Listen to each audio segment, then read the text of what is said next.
And onward, Carbon gets sent into the skies. Hard guard into him. Super Marco still barreling away. Blink looking for the pull. Still does not have the old flap. Teasy down. Torn apart memory, tearing him in half. Super Marco very low. Carbon still alive. A tenth of his health. Oh, he goes. Few takes him down. 1 for 1. Oh man, Few just literally showed how much gold they have when it comes to advantage. That's just skill number 2, and he gets so much damage with the Impure Rage against the Uranus. And I believe that Carbon is not yet that farmed, especially because he's struggling. I mean, like, he needed to secure the front lines for the team. That meant that a lot of farm might have been taken away from him. In fact, he's just 6.3k compared to Few 7.7k with the Ice Queen 1 as well as the Truncheon and the Arcane Boots. That meant that Few's damage at this point, 12 minutes into the game, his scaling was, what? It was quickened. This is difficult because we're looking at what, 13 minutes in, right? Starting at the 6 or 7 minute mark, AP Bren has flexed their range diversity. And so far, Burmese Ghouls, we called it in the draft, right? They're really only relying on Stitch. And there's only one way to go about this. They've been trying to put some damage on Carbon with the Heart Guard, and now they're forced to do it. Oh, in a defensive manner, Stitch gets the Heart Guard on him, and they're gonna burst him down. Stitch goes, the first casualty. Now Blink. Oh, Super Marco blasting him, point blank survives, but only for a second more as Super Marco still eventually gets his man. Nico in the back line trying to take down Flap. Teasy gets him. 2 for 1, the trade so far. Burmese Ghouls back inside their own base. It's Lena and Carbon defending. I mean, when does this team stop, right? Carbon, he's gone. There's nothing he can do about this. So looking for the end. Oh no, the base is up next. That's a double kill for Marco. AP Bren welcome the Burmese Ghouls with a victory. Game 1. Woo, what a game secure coming in for the side of AP Bren. Like, initially it was a back and forth, and then all of a sudden, you feel the growing snowball. You feel the way that they are just smothering you each and every attempt that you make. I felt that the AP Bren were the snakes, were the pythons actually, where they just constricted slowly and surely, taking the breath away from Burmese Ghouls, taking the air out. It was a very calculated constriction that the AP Bren were able to do against Burmese Ghouls. There's no other way that I can describe it, because it's like they're taking away jungle creeps one at a time, and then all of a sudden you'll notice you don't have to farm anymore. AP Bren, they are innovators of offense. They don't necessarily always have to barrel you down like a sledgehammer, like a blunt force object. I'd akin their playstyle here to like a spear and a shield. It's very calculated. All right, I have to play defensive here, and then Hasa! I mean, that's one way of putting it. How I'd like to see it, it's more like jujutsu. Just get your hand right under the neck. Look for that rear naked chokehold, man. And that's what it really feels like, because once the lights are out, it feels like there's so little that you can do. Worst yet, the chemistry from this team, I was expecting at some point, just maybe that Final Slash is going to mess with the Earth Shatter. But no, it's the opposite. Final Slash into the Earth Shatter. Perfectly done. I think that also Bren Sports were given a lot of comfort heroes. Like, you see the Nolan, obviously. And then they get the Arlott as well as the Claude. If you combine all these heroes all together, it's pretty strong. And I think that that was a curious decision to go for this kind of composition. But at the same time, it feels like Bren Sports have mastered Nolan. And he's the guy, our MVP. Few himself on point. Actually, he didn't die in this game. 3-0-6 with a very nice kill participation. Even had the Purify. I don't think that he ever had to use it. He did. There was this one moment like, oh, how'd they get in? Oh, all right, he's fine. Yeah, he's fine. I mean, our MVP of the game, given over to Few, brought to you by the Republic of Gamers. Let's have a look at the highlights and walk us through the timeline here, Wolf, because this is awkward. From the highlights brought to you by Grab Unlimited, it felt like there were moments that Burmese Ghouls had an opportunity, but still smothered by AP Bren around these neutrals. Exactly. Look at how Stitch was zoned out by 2 members of AP Bren, with Few being so difficult to deal with. And then that's left with Nico catching 2 members of AP Bren, but didn't have the follow-up. They didn't have the damage afterwards. And then Nico tried to counter Calteezy. I believe that Calteezy will be taken out this time. But at this point, like, the idea for AP Bren is to just take control. And this is another one of those chokeholds where they were able to find Blink, but they will reset the Lord because they know that Burmese Schools needed to take care of the minions first. And now there's a massive disadvantage. Look at Few. Watch out for Few. Landing the skill 2. And then, obviously, actually the Astral Sphere didn't need to land because of the Final Slash just getting more damage for Novaria's skill 2. I mean, it's just raw confidence, right? A lot of trust in teammates that there's being put on display here in the game number 1. But I think especially for the Burmese Ghouls, right, it felt like they never got on the same tempo. And especially with the way that Few opens up the map, they know exactly at what timing they're looking to play around. That was that. That was the moment that Few had to use his Purify. It's a tough matchup. I think that right now, if we're thinking for potential adjustments as we start looking at these items here, it's something to consider. Maybe we're looking for something a little bit more, not so tempo-based, that you can play off-tempo sometimes to really get under the skin of AP Bread. Some junglers do not put a lot of emphasis on the Season Hunter, but you see how well used it is for the Nolan, how fast he was able to get all his jungle creeps, able to get to almost level 6, 3/4 experience to level 6 at 2 minutes and 13 seconds. I think that should be the fastest jungling that I've ever seen, at least this year, right? Year 2023, that is very, very quick. And in fact, all he needed to do was to drive by the turtle, snatch that turtle number 1 against Nico, and then he basically set up his own home at the jungle of Burmese Ghouls afterwards. I live here now. Exactly. My That's his buff. address. My creeps. Somebody check out TZ's address. It's Burmese Ghouls jungle for sure. Oh man, I hope that's not going to be the case for game number 2, because I mean, considering the items that he built as well, Hunter Strike first item, he's looking to be fast and quick. He's not looking to high burst someone just yet until later on. But as we see the rich guy coming in for Super Marco, I thought that he was going to have a tougher time in his lane. He played it well. Let's not forget about the carry coming here from Few. Big damage coming in these team fights, and also as a way to help the team make good decisions to punish Carbon. Yeah. And the fact that you are Novaria at 12 minutes, I believe, typically you become the MVP if you're Novaria. If the game lasts so long, you deal 130 damage, but Few being 1,000 gold richer than the enemy XP lane, that speaks a lot on how on point Few was in this game. 69% kill participation, and there was Super Marco. Interestingly, that was part of majority of AP Brent's wins, and it's surprising to see AP Brent's composition with Novaria and Claude being high when it comes to like their kill participation, because typically these two heroes farm a lot. Yeah, no, it was assisted. It was ramped up there. It was expedited. I think Gideon mentioned that halfway through that, nope, it's much faster now. We're getting here because of how proactive AP Bren is. And look at this. This is a clear telltale sign that Burmese Ghouls have a dilemma. Their most damage taken and dealt are coming from Carbon. Yeah. It became a catch 22 of Stitch can't find the damage, Stitch can't put the stacks on. What do we do in this case? Carbon, you do the thing. I think they had to, right? Because we looked at Nico, he was having a tough time in the jungle, underfarmed as well, in comparison to the EXP laner, who was having the time of his life. So therefore, you kind of have to switch who the spearhead is going to be. I think at the end of the day, it really just came down to homework. Burmese Ghouls like to play around having lane priority, and unfortunately, Coach Adukian as well as Vren have done a very good job at forcing the support into a position where you have to stick by the mid lane to get that priority, while all of us are just running over to the other lane first. I believe that it was very comfortable for AP Bread to play this kind of draft where it's very flexible, at least in the case of Arlott, right?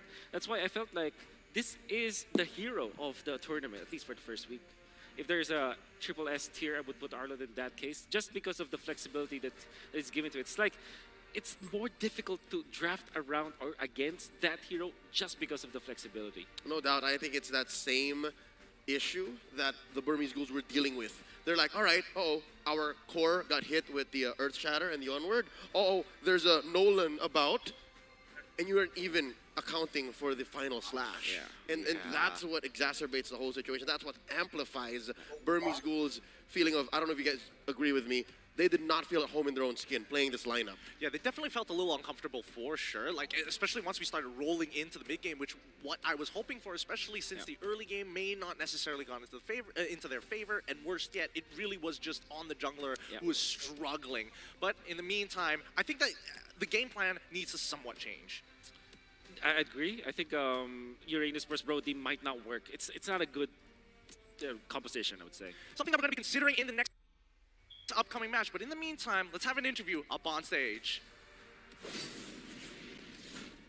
Thank you to our casters. Hey! Filipinas, let's give a warm Philippines welcome to Justin and Ruby DD! All right, I'm pretty sure when I said your name, Ruby DD, every Filipino here knows who you are. Yeah, it's the combo. This is the man behind the Ruby DD combo. But of course, welcome to the Philippines. This isn't actually your first time here. When was the last time you came to the Philippines, so our fans know? I came here before in the embassy 2019. Yeah. Oh, and you competed then. You were playing. Yeah. So we came here during embassy 2019, and Ruby DD is back. But for you, Justin, first time here in the Philippines. How has it been so far? How's your experience here in the Philippines? Yeah, this is my first time in the Philippines. I like Filipino foods. Yeah. Yesterday we won Enchanted Kingdom, the amusement park. Yeah. We have a lot of fun. There. So you guys went to Enchanted Kingdom. Do you remember like the rides? Like, what was did you have a favorite ride there or favorite experience there? It was crazy. A roller coaster. Oh, the roller coaster. Did you guys ride the biggest one, right? Yeah. Not me. Okay, yeah. So if ever you come here to the Philippines, make sure you go to Enchanted Kingdom because one, all of us has been there. It's a Filipino thing, and two, you could say that, hey, we were there when Mythic Seals also got to go there. So, you know, it's an experience that you can't miss. For both of you guys, so now we know that they are from Mythic Seals. But there was a time where Ruby DD, you were in Burmese Ghouls. I'm pretty sure you were there when Burmese Ghouls had their M2 run. All of Myanmar was watching. So what can you say about this new look Burmese Ghouls team? Yeah, they are pretty strong. I think they just need to do bravely and do their best in the tournament. I hope they have no pressures. Yeah. All right, so no pressure, says Justin. What about you, Ruby DD? Now, Few, the MVP of game number 1, the captain and mid laner of AP Bren, mentioned that his favorite moment in M2 was when he felt your combo for the first time. Can you tell the world how you came up with the Lunox combo? Because with that combo, the Lunos can do massive damage when being invisible. That's why. Okay. So when did that happen? Were you just practicing one day? Did you discover it? Did you think of it randomly? How did that happen? Yeah, when I played the hero, I discovered it. Oh, so it just happened. Yeah, it just happened. The best things in life. Sometimes you just discover it. Again, a round of applause to Mythic Seals, Justin and Ruby DD, two Myanmar legends. And now we've heard them show their support for Burmese Ghouls. Let's see if the Burmese Ghouls can force a game number 3 against the defending champions of the Philippines, AP Bren. Casters, back to you. Thanks so much, Remar. It's great to see, at the very least, the old guard and the new guard standing side by side in moments like this. It really shows the history of the M series. I like that Reptar asked Justin what he felt like or what he was doing in the moments that Ruby DD was competing against Bren. And he did not say that when that was happening, he was crying. Yeah. Sorry to put you on the spot, Rep. You know what it is. That actually happened. You can look up the video. But yeah, big shout outs to Redmar, of course. Doing a great job. Man, Ruby DD. I think if we could dissect that more, I would love to see. I would love to know how he discovered it. Did it come from a dream? Did it come from someone else? I hope that it was just a breath of fresh air. But speaking of old guard and new guard, let's have a look at AP Bren versus the Burmese Ghouls then and now. Because these are the new faces of the Burmese Ghouls. Their lineup isn't the same no more. In comparison to AP Bren, where majority of the lineup has changed and only 2 remain. Ah, this takes me back. Actually, just seeing their names, there's a lot of like throwback for Burmese Ghouls. I can fairly remember the Grok off lane. It's not even XP lane. It was in the XP lane, but we don't call it that. We call it like a side lane Grok. Side lane assassin Grok. That's what we call it. Things were very different. No, Things were even after when the things were adjusted, you would also notice that some things never change. Some things are still here. Like, again, the fact that Carl Tizzy is still around. Yeah. Back in M2, Paquito. Yeah, Paquito was a thing, and it was like first introduced. I remember there was a 1v1 for the players when they're playing Paquito. Do you remember this? Yes, I remember that as well. Yeah, even Matthew was playing that. He was. The finals was between Kurt Tizzy of Then Omega, now with That's right. Echo, Yes. and Ace That's of the ghouls. right. Oh my goodness, That's right. you Ace nailed one. that. How do you remember all this? It's crazy. No, I just remember literally after seeing this, like EXP and Golden Age, they were just established back then, but then we were swapping things around depending on what matchup will be. That's why the Grok X offlane was invented by Ace, because that is the counter to the Rebo Claude, or it was the Rebo Claude, right? Yeah. Not the Coco Claude, because Yeah. Coco was Cheering. cheering. Kama was around. Yeah. Yeah. But it's incredible to see all of this history come together. Honestly, even the glow-ups of some of these players. Let's Yeah. not forget that. That's right. Hey, looks Hey. great on social media, don't get me wrong. But for the time being, we now have to go into game number 2. This is adaptation for the side of the Burmese Ghouls, right? Their plans have been figured out. Now, it's adjustment. Yep. Number one, I'd say, priority is to alight a little bit of that pressure from Stitch. It's one thing to say, Stitch is your main damage dealer, but don't make him the only damage dealer. Yeah, definitely agree with that. Especially when you're drafting like Uranus, for example. Typically, when you draft an XP laner like Uranus, you want to make sure that your jungler is at least an assassin or a scaling kind of junglers. Because why would you want to use the Uranus for tanking the damage as well as splitting the lanes, right? Because you want to make space for another person to scale. And the fact that Guinevere is not that kind of hero, together with the Brody, right? So if there's anything that I can fault like for that draft coming out from Burmese Schools, it might be the Uranus.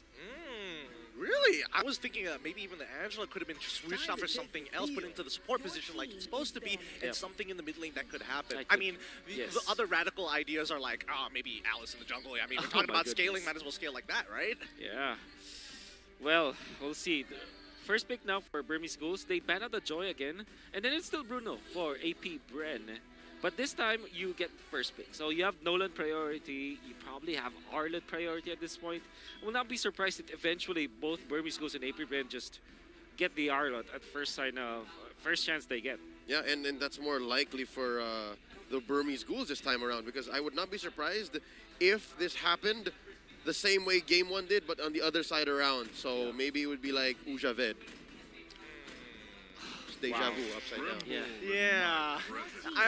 Oh man, it's a little tough. It's a little tough because now we are seeing a couple of similarities to game number 1 on the reverse side for at least Burmese Ghouls. Yep. We're all playing on the blue side compared to AP Brand on the red side. We see the Joy. We also see the Phobias. And I'm hoping that maybe AP Bren is going to do something about this, right?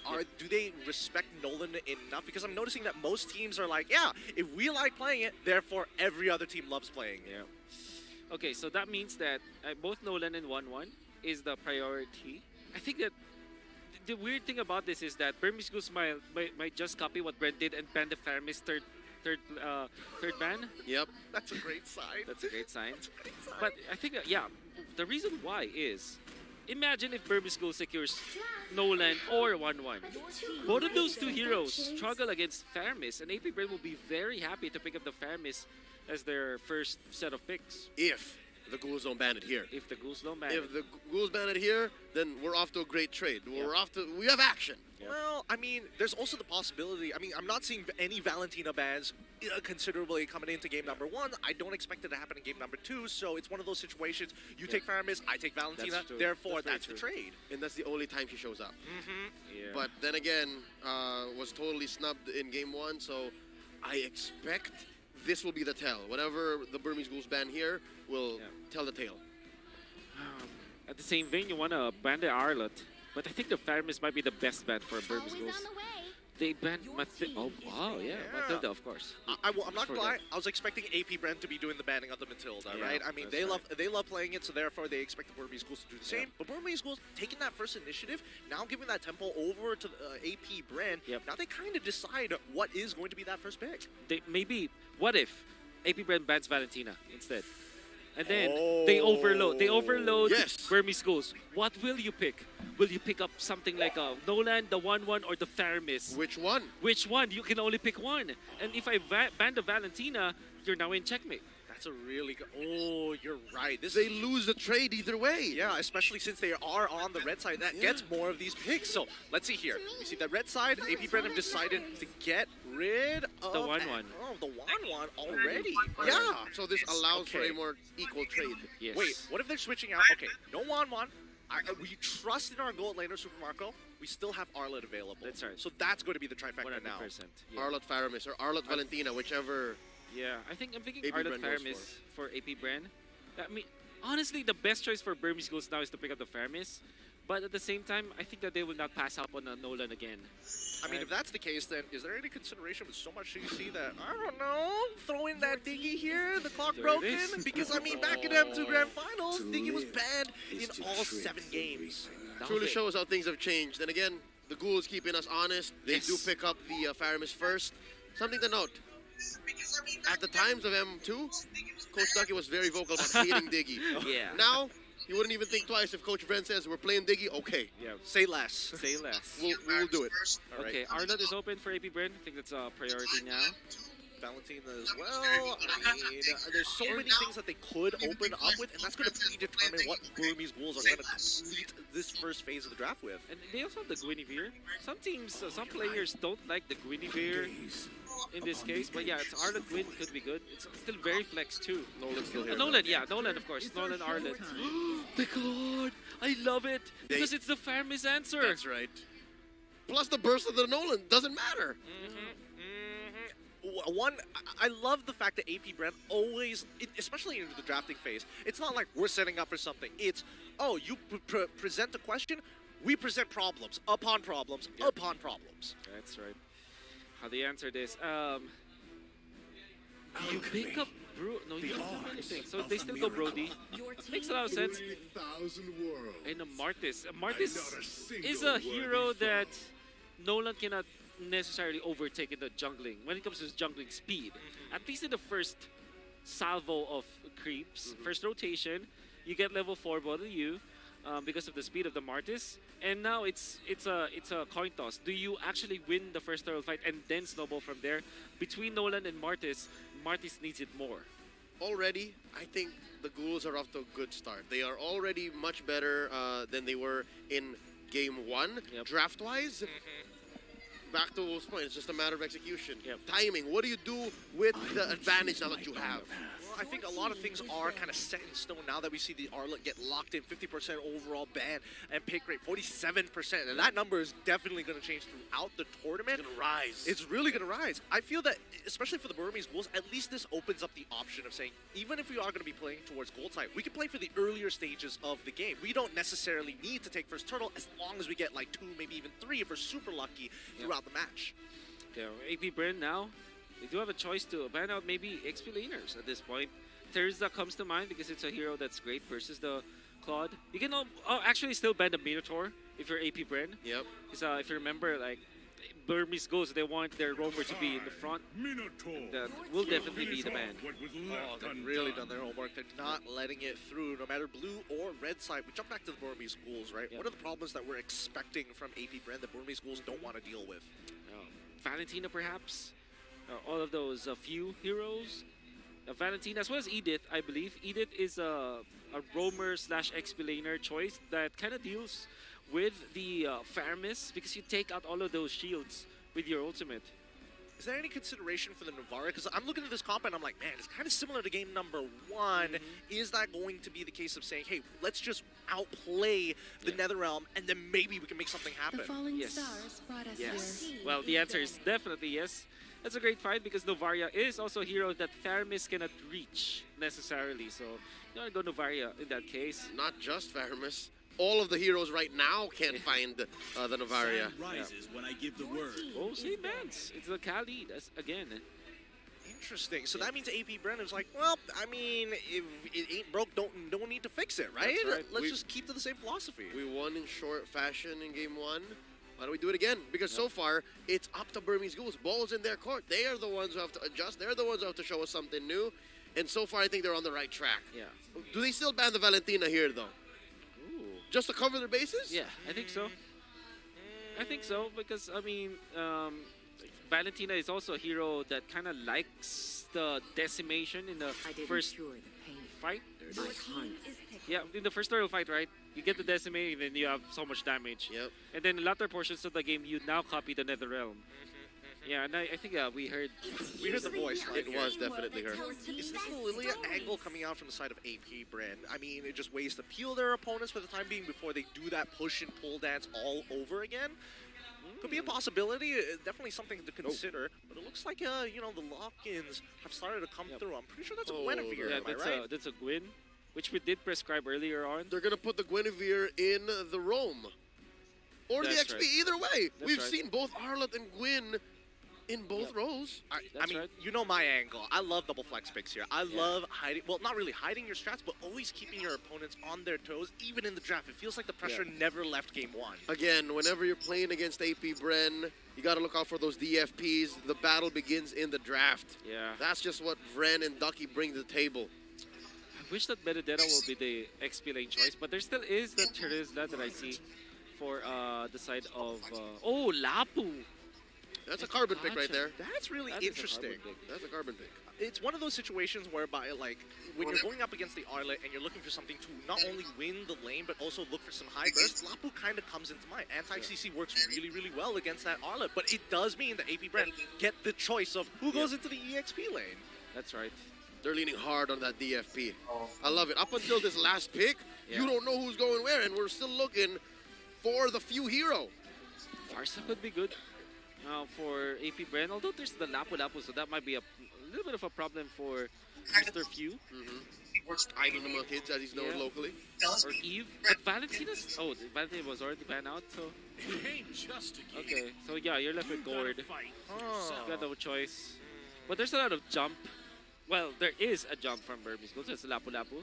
If you count the flicker play coming out from the Kaja, that could also be good. So this is not the best Gord game, but it is still a good game for Few. I mean, it fulfills the conditions, right? You have people who can set you up, and more importantly, you need it high burst rather than a consistent amount of DPS, which Gord actually provides, especially once he gets enough stacks stacking upon you to get the true damage. But let's have a look at the team comparison here, and let's start breaking this down, because again, counter index is looking more into AP Brand's favor by only 0.3. That's a very small margin. Oh, okay. Well, I will not pretend to be an expert in this, but I think that yeah, you can say that when it comes to like countering your enemies, I think AP has, I would say, more tools to counter their opponents. Like, I do feel like the Claude is still a good hero in the family setting, and I don't think that it was even addressed in this situation. Lapu Lapu is not the hero that you look for when going up against a Claude, because it's not a one-hit knockout kind of thing. Very similar to game one then. Yeah. As we go into this match point for AP Bren, and the Ghouls are holding on. The Ghouls already adjusting the way they could. And I'll say it again, said it in the draft, they're looking much better now. It just comes down to execution. Yeah, I'm really hoping that this early game goes well for the side of Burmese Ghouls to put up a really decent fight against AP Bren. But let's keep in mind, the scaling at the same time is looking kind of good for the side of AP Bren, right? If we really have to put the numbers down 1-to-1 as we start seeing what some of the emblem picks are going to be. A lot of Wilderness Blessings coming out for the side of AP Bren. This seems to be a Burmese Ghouls decision that they really want to let their opponents rotate, because they'll pick the fights when they're ready. And look at this, Kyle Easy just loading up from game one, man. He's doing the same thing. He really does, Wolf, live inside the Ghouls jungle. I wonder what were the setups for AP Bren to actually allow this to happen. I mean, we know that Nolan is pretty quick when it comes to dealing with the jungle, but yeah, AP Bren and Count Easy, we gotta really check his address later on after this series. I swear, if you open up his grab app, it's telling you your jungle every single time. But notice that on the bottom side, that Stitch already losing that flicker. Hopefully that doesn't get punished later on into the match, because at least for the side of AP Bren, they have the option of saying, you know what, we don't need the turtle, we're just going to hurt you down the side. Man, Oh my god. Count Easy clearing the minion wave. That's curious. Fuse looking at Kyle is like, Hey. come on, man. Oh man. You know what? There's another wave coming in. I think it's gonna be fine. They're just gonna have to delay this turtle. They know that the Burmese Ghouls can't go as fast. Yep, and they will take the purple again. Okay, so this is the rotation. Okay. Ladies and gentlemen. This is and then Ogwin just resets the turtle. That's very delayed. nice. This is so annoying. It's a proactive delay. Wow, the rotation coming from AP Bren. And Kyle is level 5 as well. Like, this, they've set it up perfectly. Look at Here this. we go.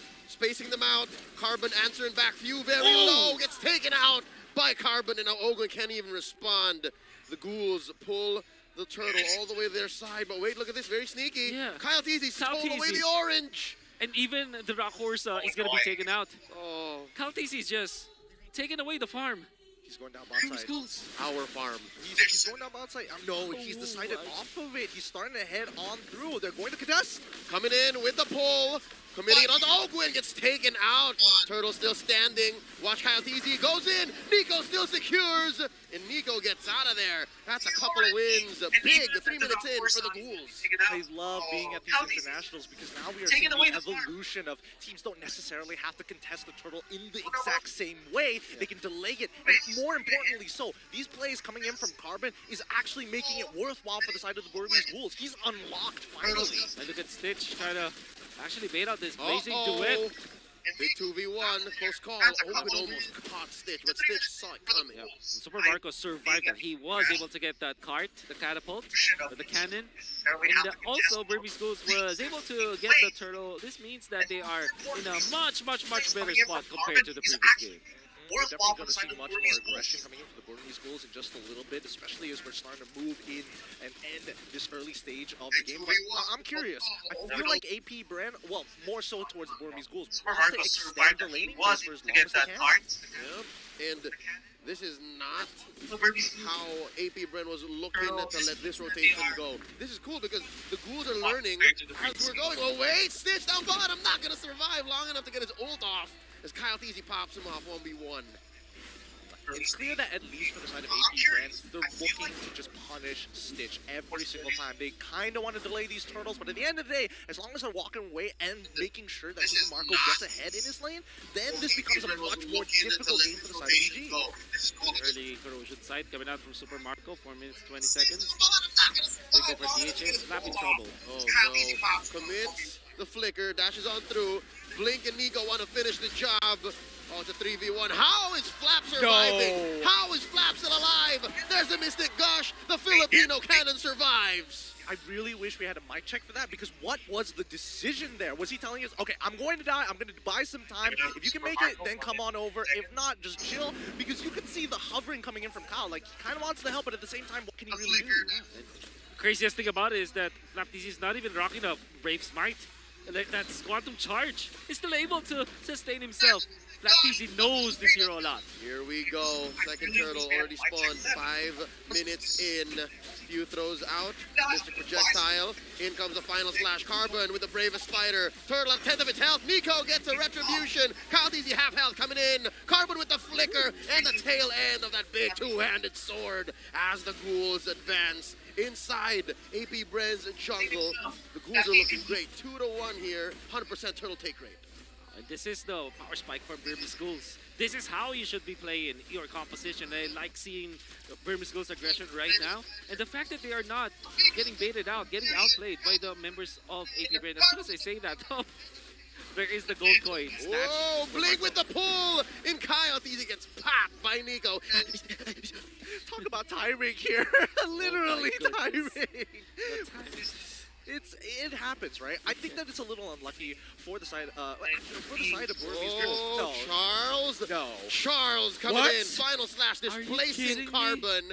And just like that, he is so in control. He knows how much life he has left. Are you kidding me? You have to admit, it's kind of upsetting It's that he's getting upsetting. away. And you only have like literally just Thunder Belt. You don't even have a lifesteal emblem set. You don't have the Brave Smite. You don't have any items. Got a little heal on the QC though. That's true. That's true. It's not nothing. Please, just let me live. I mean, to be honest, considering that for most EXP laners, you know that you're going to be kind of left isolated on your own side of the map, right? You're expected to be independent. But I think in this particular case, like, how far is he really pushing that line? He's taking independence to a whole nother level. He's self-sustaining. He's straight up photosynthesizing. Oh, He's financially stable, that's for sure. Oh my goodness. Looking with 13 more seconds for the next turtle to spawn, I think it's a little unlucky that it keeps on spawning on this side of the map, because Burmese Ghouls would be more than happy to go on this bottom side. But now, with the lane swap, and especially with the tier 1 broken on the side, now the Burmese Ghouls can take full advantage of their comp. And so far, I think AP Bren have understood the assignment. They know that they're down about 1,000 gold. They know that the Ghouls are playing with initiative, and this is where the Burmese want to be. There's the pull Speaking of by initiative, Nico. speaking of initiative, you see that Kaja plus Stitch combo. He even concealed at this point. Uh-oh. They're rotating in. They find Few. Gets a Divine Judgment off camera. He gets popped by Stitch. Popping the Torn Bar Memory Carbon. Drawing a line between the Ghouls and AP Bren. Going for the bravest fighter early on. Flicker still in tow. Ogwen coming in with the full combo. And now the Turtle Take resumes. Oh, it's not going to turn to a Lord just yet. We're already past the 8-minute mark. And this is a Turtle dance if I've ever seen one. Rare sights. Kaltizi is level ahead of Nico. Oh, another bravest fighter. Flaptz finds the angle from the back. Bravest fighter in. Blazing the wet just enough to have the retribution. Have a larger margin of error. AP Brent steals the final one. Darn, that was actually really, really close. Right on the very edge there. Nicely done coming in from the side of Kaltizi. But let's not forget the amount of abilities that were thrown to make this retribution actually safe and secure. Ooh, nicely done by Flaptz. Yep. The flappening, as we call it. It's happening. The flappening. The wonderful final slash catching 4 people. And not only the amount of people that he was able to get. Like you said, the timing that it was. The CC plus the red tree combo coming out from AP Brent was crisp, I would say. Even though they already have the numbers, the XP advantage between Kaltizi as well as Nico, they still utilize all of their tools just to secure the turtle. And then they get out safely. Imagine. How about an XP advantage? Dude, Kyle Teasy, it's as if he didn't even suffer in the mid game, man. He's still ahead now. 12 to 11. Nico, half health, gets caught by the combo of Ogwen. Just like that, I feel AP Brent crawling back slowly. They are, and I think this is where we see the strongest part of AP Brent. In these moments between the Lords, between the Turtles, they're making active moves across the map. In comparison to these Ghouls, right? I think they're strongest when that neutral objective is up. They have some really creative ideas with the way that they actually play with Stitch as well as Blink X. One good thing that AP Brent is doing is they're making sure that Super Marco is getting the farm out. And he's not even contested. 0-0 and 0. At this point, you're happy if your Cloud is like that. Especially because it's a close game. The Burmese Ghouls eventually will run out of steam. So mid-game is their power spike, and that will last until maybe 15 minutes. They have to make the moves right now. Otherwise, AP Brent's naturally scaling lineup will be superior. Whoa, gentlemen, they're in their prime, is what we're trying to say. And just looking at that gold difference, the gold is not where you want it to be for the Ghouls right now. Not at all, not at all. This is, wait, bot side, what's going on there? Oh, Carbon, 3v1, 4v1. Oh, he got ganked. He could not say anything to that. Now Nico trying to repair the situation. Catches Flap, and now the fight breaks out entirely. Stitch takes out Few, but Kyle finds sweet revenge. And now Lena gets caught out. Flap Teasy already spent his ult. There's a pull, not gonna happen in between the walls. AP Brent have initiative here. 2 for 1. Big timing here, this window, for them to steal away the Lord. Gets reset as Kyle Teasy wails away. Pushing back Nico and Lena. Blink holding the river bush. What's gonna happen? He spots out Marco. Oh, he's the one who gets spots out this time around. And he gets on out of there. AP Brent, they want this Lord. They need it. Final slash by Flap Teasy. Puts him where he wants him. Carbon coming in with the bravest fighter. Kyle Teasy scores. And the fight continues. Super Marco with a blazing duet. And the Nether Realm from the Ghouls, getting them just enough time to back off. Man, this is one heck of a game. AP Brent being proactive on the bottom side, but more importantly, the fact that Burmese Ghouls are making the correct decisions. 3 big ultimates. Wait, hold on. Oh, Divine Judgment on the Flap Teasy, and he survives, but only for a second more as Stitch takes him down. Man, a caster just can't compliment you at this point, right? You know, every single time it just occurs like this, and you know, hopefully AP Brent don't give another one, as they already have the Lord on their side pushing towards the bottom lane. I mean, great idea coming from Burmese Schools. Back-to-back objective dances, they utilize the Kaja ultimate on the Few. This Divine Judgment on the Few meant that they will eliminate one, but in the previous Lord dance, Kaltizi found Stitch. It was more than enough. The damage was more than enough. Stitch doesn't have the Wind of Nature yet. And the fact that they already lost their EXP laner, that meant that there was not enough vision on the side of Burmese Ghouls to stay in the Lord area. And AP Brent just a better macro decision overall. They pushed the bottom lane, and then they positioned Calteasy in the mid where he can snipe people. I mean, can you blame the Burmese Bulls for taking a fight like that? I felt like it was more of the fact that AP Bren were able to find that trade in the first place, because 3 big ultimates are down. I felt like even if I was part of the Burmese Bulls squad, I would have made the exact same decision. Gentlemen, it seems to be a matter of forcing it. One of them just wanted it more, and one of them just had a better go at it. And right now, that's AP Bren. AP Bren, same situation as what, maybe 4 minutes ago, wherein we said, Burmese Ghouls, you have to seize the day. You have to know that this is your window. This is your power spike. It slipped away. We're at 13 minutes. What were you saying, Wolf, earlier? 15? Forget about it. It's AP Bren's game now. I mean, 2 minutes left until we hit that point, but with the 4K lead that AP Bren have, I can definitely understand the sentiment, especially when we start looking at the items as well. We got Ice Queen Juan already finishing. Like, if anybody gets even clipped by few, this could be a potential problem. Exactly. It's a massive problem. And then you're looking at Flapteasy, who can man the front lines now with Antiquiras as well as Dominance Ice. That's two items that literally shuts down 3 heroes of Burmese Ghouls. That's the Birdie out, that's Carbon's Lapu-Lapu out of the equation, and also that's Nico getting neutralized by just the itemization that we see from Flapteasy. I hate to be the kind of commentator that goes, hey, you missed a spot, but are we missing out on big ticket NetherRealm? Is that just me? I feel like, as much as we would like to believe that the big ticket NetherRealm is going to actually make a difference in these cases, let's also consider the fact that AP Bren have really good ways of smothering their opponents, right? Like, looking for those disengages. Flapteasy doesn't necessarily always have to engage. He can just slow them down. Hey, Final Slash, push you away. Oh no, you got the Guinevere spatial migration away. And Few never wants to be in that forward position. So therefore, he's going to be the next person to deter their opponents. I just don't see a way for Burmese Bulls to be able to collapse on their opponent other than Carbon and BlinkX. Those are the only two. Yeah, they're juggling between the priority of Carbon, BlinkX, and protecting Stitch. That's a lot on the shoulders of Lina right now. Are we expecting a hero play here, Wolf? Like, I'm looking for BlinkX and Carbon. They gotta make something happen somehow. Expecting, maybe no, but I think that's the only option now for Burmese Ghouls. Yep. Look at Somebody has to make a hero play, but nobody. Setting it up from this bush though. Carbon coming in from What a reason.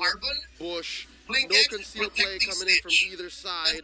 Lord gets reset. I think AP Bren knows there's shenanigans afoot. Yeah, and what they will be doing is to clear the mid lane first, because their bottom lane is already getting pushed out. But fortunately, they have a turret anyway, so that's gonna be taken care of. They might lose the turret because of this, but they will win the war. And Ogwen gets the aggro. They will reset it again because now the Nolan can take care of the top lane. Every lane is gonna be a-okay for AP Bren. They even are slow pushing the bottom lane. Oh, here we go. We were looking for it. The ghouls find the conceal. Good. They It's move. good, good. Kyle. They move into the river bush. Lap nose. He knows. Oh! Blink comes in. No one gets pulled. It's Marco. It's the perfect target, but there's no follow through. As BlinkX gets taken down. Oh no! No. It was a good intent, but they could not do the plan, and now they have to recover or concede the Lord. AP Bren now, the ultimate opportunists, take the Lord and continue their assault. You understand why he went for that play, but the timing was just not there. And AP Bren was more veteran-y to kind of foresee that kind of play. Uh-oh, the gush coming in from Few. Flap flickering back. Stitch gets him, and here's another one we were looking for. Few in trouble, gets down to about 8 HP. Gets the heal, still playing with some range as the rest of AP Bren collapse. Down goes Carbon. Lina and Nico retreat. Super Marco still wants his man. One bullet short. The ghouls are able to retreat. Damage control. Oh man, Carbon overextended there. Like, he made the play, he needed to start moving backwards. You can't be wasting your time standing up for hoping that you can keep on zoning them, especially once we reach this later stage of the game where AP Bren has so much more damage and your Lapu starts to fall off. Oh, I mean, if we could change anything, I just hope that Burmese... Oh, whoa! Here we go. The ghouls looking to punish. There's a big pull on the Ogwen. He does have an immortality. The defensive gush. Kyle Teasy coming in and out, dashing through that wall. The ghouls able to defend. Later stage of the game where AP Bren has so much more Could have been damage, so different had they and just Lapu waited starts just to a fall off. couple more seconds more. We saw that Nolan rotating down. They had no idea that they were in that bush, but AP Brand, great game sense throughout. You know, walking up to kind of initiate something, and unfortunately, Burmese Ghouls bit onto it too soon. Purple going over to AP Bren. What timing from Marco? What mechanics? And by the way, Flap DC just used the final slash to kind of nudge the buff away from the Burmese Schools members. That was a smart play, Mr. David. Yep. That was calculated. And now they do the same thing to the purple, but Nico says, nah, not today. Not this time. Oh, man. I love the idea that they're just planting flags everywhere, just saying, nope, this is mine. This is my property now. Just tagging him, mine.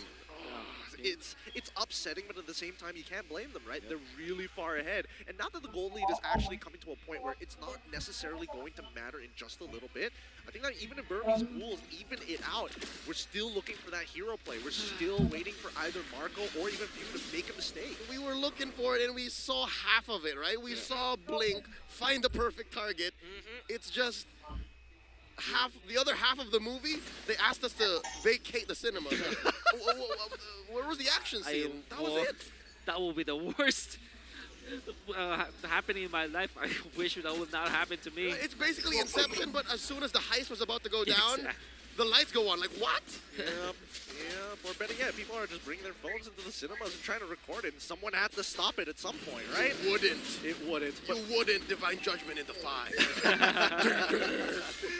Now for the Lord spawning. This is a Luminous Lord, mind you. That this is not easy to take down. It's evolved. Look at them. They're right in front. That was so quick. All right. Timing might be off. I wonder what Nico and Carbon are thinking, but yeah, no, here we go. Blink. Coming in, gets caught out by Fuse Projectile. Ogwin with a full-on combo.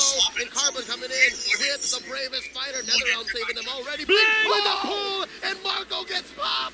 Nico gets the kill. Carbon's still alive. It's a 4v5 situation as the ghouls come back to life, but they also have to come back to their base as AP Bren's minions come on in. They're being stopped. AP Bren. The minions they're still spawned. good. They're fine, but they have to defend. Burmese ghouls find the big kill, but they also have to put on their big boy pants and say, we gotta defend. Oh my goodness. It's stressful to see. Oh! You were saying Kyle Beasley gets a kill on Lena, but yes, what's stressful? It's stressful to see your base under attack and the two people who are supposed to push it out and clear it out decide to go back into the fight and only leave Lapu by himself to do all the dirty work himself, man. AP Bren are overloading the ghouls. They were celebrating that win, that pickoff, but then again, you have to snap back to reality. This is what's happening right now. Ogwin finds a good on combo. Few puts out the gush. The Lord's still standing. Nico versus Kyle. Kyle versus Nico. And the minions. The ghouls still alive. Okay, a moment to breathe finally, especially for the ghouls. The second wave is going to come on in, and they know that it's going to break at least one of these inhibitors, right? Niccolo. They might force it. Oh, Carbon no. comes in, gets hit with a final slash, serves up the Fuse, Gush, and Carbon's still alive. What's going on? Blink coming in, looking for another big DJ. But he's going to know. He's going to respect the fact that he can't force anything. What an intense defense coming up from Burmese Ghouls, and it's mainly because of AP Bren just taking the initiative, right? Taking the tempo of that mini game that they were playing. The fact that AP Bren was almost able to take out Carbon, that's actually massive if they took out the immortality, but fortunately for Burmese, Carbon still has the immortality for now. And he's wailing away, gets hit with another Oh, final Stitch! slash. Look at this, Stitch! Popping! Kyle Deezy's immortality gets away. Where was the damage from? How did that happen? Oh my Did god. we just miss that exchange? Talk about a Brody specialist, dude. Right? Now, it was so quick. It happened all so fast, and even Divine Judgment was utilized at that moment. Here's him. Carbon once more with the bravest fighter. It's as if this thing has no cooldown. And they defend. That top lane inhibitor falls. The mid lane stands. Man, I would say AP Bren, they do have the better late game. They have the Gore, they have the Claw, they have great scaling across all of their players. But there was this old proverb for AP Bren where almost all of their losses during MPL Season 12 and some parts of IESF and some parts of the other tournaments that went out, it was, I believe it was SBS also, they struggled in the late game. Oh, wait They up! struggle in the late game! Where was that from? Marco gets caught out by Stitch. I was on Wolf's story. Yeah, they do struggle in the late game, but What? wait, here we go.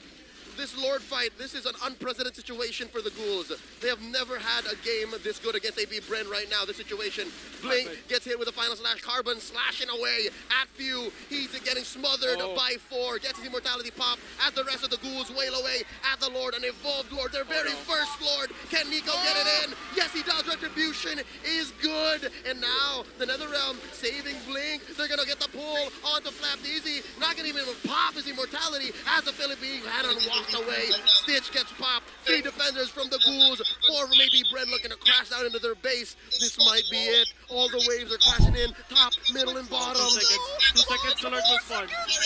Oh, they need the Lord. They need the Lord. There it is. Spawns down bottom. Mid lane inhibitor falls. They can clear this up, right? They can clear this up. If AP Bren take their time with this, they should be able to whittle it down. They've got 2 waves on their side, and if they've smothered both, at the very least, the Burmese Bulls.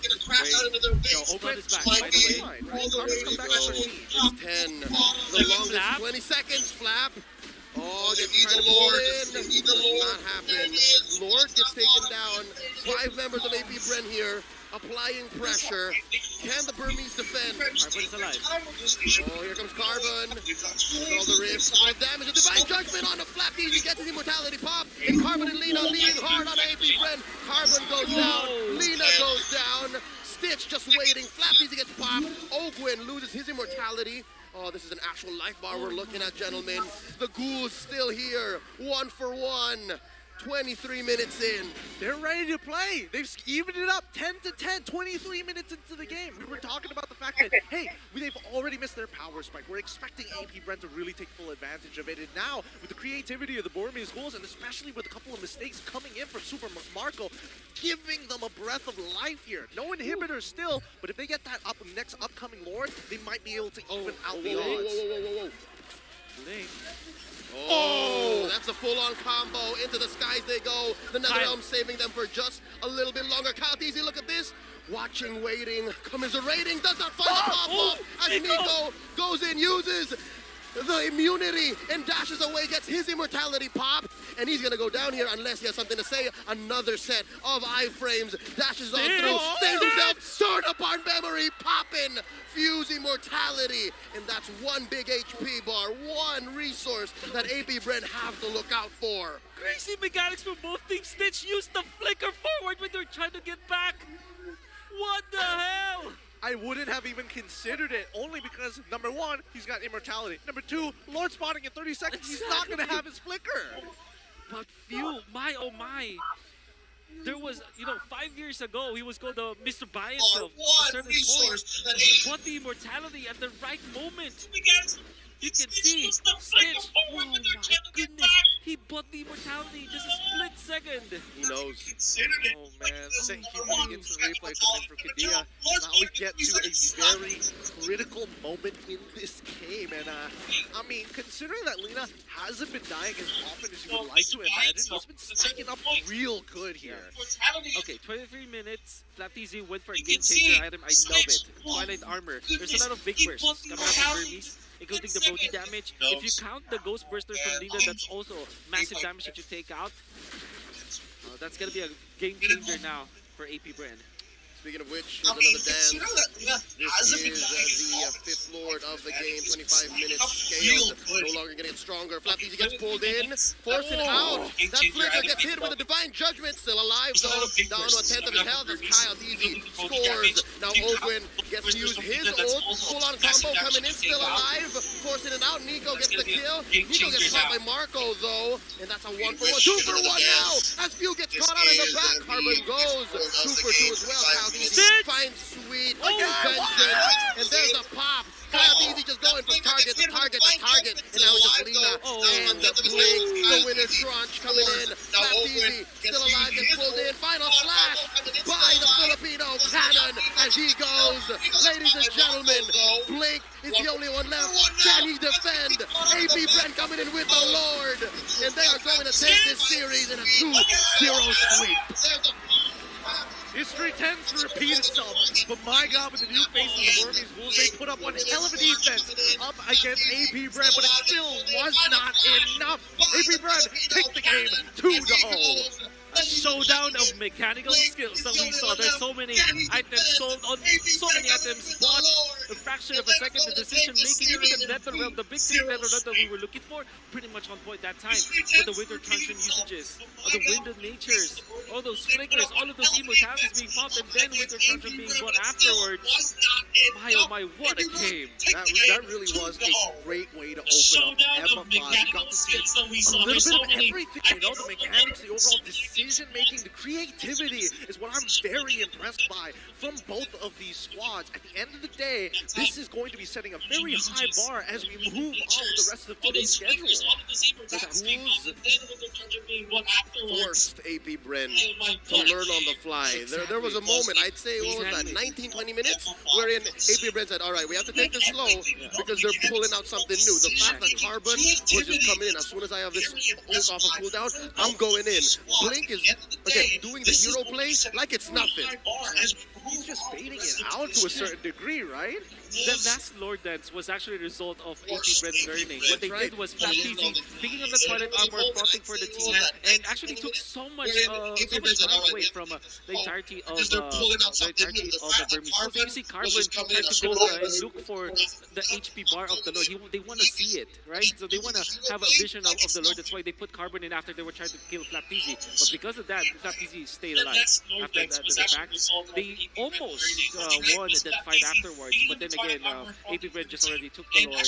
They have the damage already, and Flaptizi was also on point that last match. It was a matter of inches, to be honest. Like as soon as AP Bren just added up all of these little learnings, they came out on top.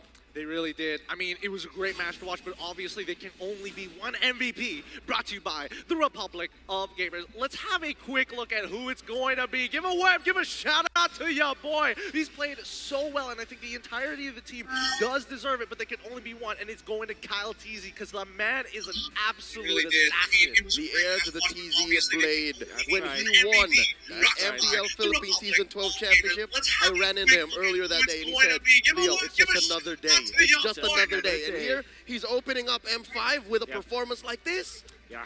And he's actually like literally bringing back the memories of all of those fans of Call of TZ back in M2 that relies heavily on mechanical skills that you will be always surprised. And interestingly, this is also Burmese Schools recovering. There's a big 1v1 in here as he's able to take out Stitch, and it will be repeated again. Few being taken out, and Kaltizi still taking out Stitch. That was the great fight coming out from Kaltizi. Here's the first try coming out from Blink, and watch Kaltizi again. Just completely wrapping around, not committing at all, not even showing himself. He tries to be literally an assassin in this game. Yeah, I just love the ideas that were coming out throughout the match, right? But you can definitely see the adjustments from both sides in the way they kind of approach the situation. Obviously, we were looking for main targets like Few as well as Super Marco, but at the end of the day, it's how you get them out, and they punish that aggression, and even Kyle TT was being a part of that process. I think one of the things that we haven't really mentioned about Kyle Teasy's MVP performance is his patience. Yeah. He's able to learn on the fly. He's able to pick out targets, which is, again, just experience and wisdom, but he's also so patient. Yep. You can see the Few masterclass with Winter Truncheon, and now the immortality being bought. Look at that, fraction of a second. He gets out. And here's the play. Once again, good NetherRealm, but they were able to punish Nico because he's out of the range of the NetherRealm. Good Winter Truncheon coming up from Flap, buying more time, and there's no skill transfer. Then Kaltizi getting out and then going for the combo. Fade away coming out from Kaltizi. Then the Ice Immortality, then the Winter Truncheon afterwards. Just great. These guys are overall cracked. plays. I mean, these are the best of the best. This is the top 1% of the world playing on the world stage, and this is what we've been waiting for the entire year. I'm considering the mechanics. Let's go into the nitty-gritty here as we will go and take a look into the emblems of the post-match stats. I'm curious to see what they brought into this game because immediately I'm looking at it. Oh, Stitch didn't go for the weapon master. He decided to go for the tenacity for the nitty-gritty here as well. Emblems in the post-match stats. I'm curious to see what they brought into this game because take note is that tenacity picked up by Stitch meant that no, it didn't. Might have lasted during the lane stage, but you He wouldn't have used it when he died. difficult Oh it no, is it was to coming the back load, up. the burst damage that you can get out of it. Nobody Yeah. Burmese Schools was When he able to died, he last didn't have that. it, but And he did have it now, back. when the items, unfortunately, the last set of items that they have doesn't tell the story at all. Even Super Marco sold his last item because he's shuffling between Immortality. The Rosso meter was even in that build order of his. And that's also true with Flap Teasy. For example, you're seeing Widow Trenchant, but at a certain point in time, there's Immortality, there's That would take about 30 minutes, yeah. and then the Queen's Wings coming up from Oldwin. Like, you cannot just look into this, the stats that you're looking at, the images that you're looking at the last, and already define what happened in the game. You really have to watch this banger of a game. It's one of those situations where you're looking for pre-builds and you're like, it doesn't really tell me why exactly. It literally looks like in this particular order. But let's have a look at our rich guy coming in for Tal's. He's coming out huge in this game, and would have expected it to be somebody else. Exactly. Put on a masterclass performance, and 22 purple buffs secures throughout the game. That's a lot, actually. But you can see that Lina on this Faramir still dealt the most damage. I mean, we were not really talking about him. We weren't really necessarily talking about this guy the entirety of the game because we weren't seeing like the Nether Realms, but the Ghost Bursters usage coming out from this guy. Also, you're seeing the Shadow Stampede catching many members of AP Bread. There was even the time where he was able to force the Flicker so that eventually Blink now can commit the Divine Judgment. The combo, the double pull setup coming up from Burmese Goose was good. However, AP Bread eventually took over the game. Let's look at the most damage taken, and yeah, it's natural that it was Flap Teasy actually. I mean, I don't expect anything less coming out of Carbon. This man was on a mission to just get deep into enemy lines and making sure that few did not feel comfortable ripping that all out of nowhere. Nico is a solid second to the damage taken. So he understands the assignment that I'm both a sweeper and a way to check bushes. Yep. Went for the Sky Guardian helmet rather late in a way. Maybe it's because of the farm. But it was like he was already defending their base when he got that Sky Guardian helmet, but that allowed him to be in the front lines and still output the damage with the Decimate. I think there were many standout performances from many players, but also some mistakes that you can see. Like even Super Marco getting in the river, getting picked up, Blink the missing his Divine Judgments, but at the same time, you will forget all of those mistakes because everybody was just, like I said, cracked in that game. A very long game indeed. Very creative is the most important part because we're expecting a lot more as we go deeper in towards this tournament. Now remember, we're still in the group stages, so once again, congratulations to AP Brand winning 2-0, and it's important that they take as many of these wins as possible without dropping a single one. We don't want to get into that tiebreaker situation to play those extra games, but at least for the side of the Burmese Ghouls, it's important for them to keep on winning in a sweep fashion to maybe get into the knockout stage. Yeah, to be fair, it's not like any of these teams were bad. Everybody's great. There's a reason why you're here at the world stage. But in cases like this, especially when you beat your opponents 2-0, you got to show that you're better than great. And AP Bren did more than just that. AP Bren showed that, hey, we have the mechanics, we have the macro, we're able to learn on the fly, and we're able to open up the show, open up this World Championships with a win. Thoughts from you, Wolf, right? Especially since this is the opening match for everybody. Has this kind of set the expectation for everybody to kind of compete with?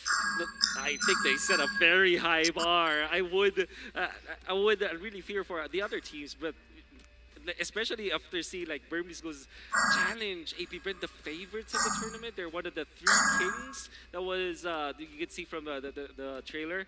So it did set a very high bar when it comes to expectations. Oh, can't wait for these other matches to actually occur. But once again, M5 is powered by Muntun, presented by Kadia, our global presenting partner, supported by ROG, our official gaming phone, Grab, our official super app partner, and Secret Lab, our official chair partner. Now, up next, we'll be bringing you the matchup between Saudi Arabia's Falcon Esports and Laos's Nightmare Esports. Kind of crazy, so don't go anywhere. The M5 World Championships will keep on going. And honestly, I feel like I'm still stuck in the wild cards because that's literally what happened the last time. That's right. Keep in mind, guys, the upcoming match will be happening shortly, but more importantly so, I'm curious, speaking of wild cards, I may have given a bit of a hint because Team SMG is next up on that chopping block here. Yeah. I'm actually excited about to see Team SMG because I think that they prove a lot. I love their writings. You know, I love their writings too. With that being said, we're gonna go on a short break, and when we come back, more MLBB action.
like him, but I don't see. Yeah, somebody donated to drop. So excited.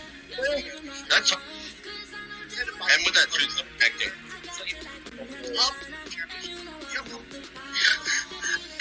Like 30 minutes.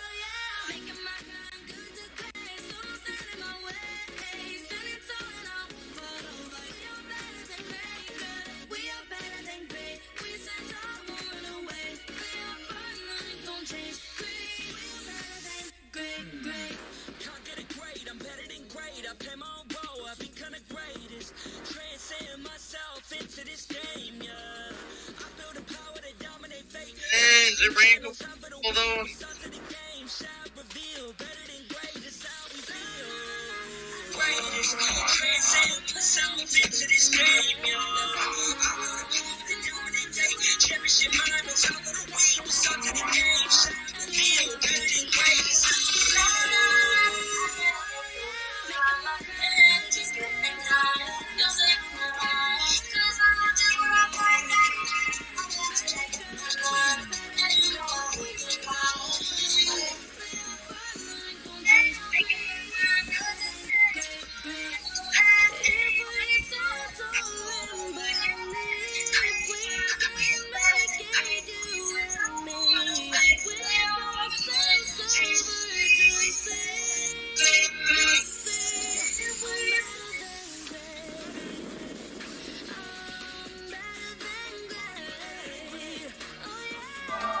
Expedia members save on travel.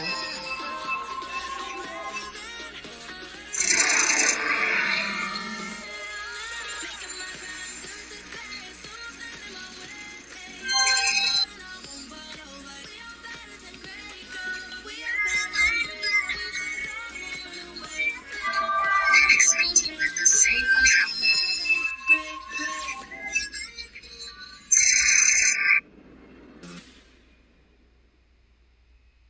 I am the #1 seed, the champion of the arena. The fans adore me because I've never lost. You are afraid. Afraid that you will lose everything.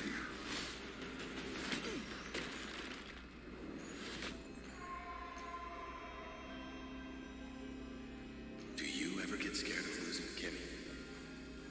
Well, big bro, I think we should cherish the joy and excitement of each game. Not who won or lost. That's right. I'll strive for victory, but I won't lose myself in its pursuit.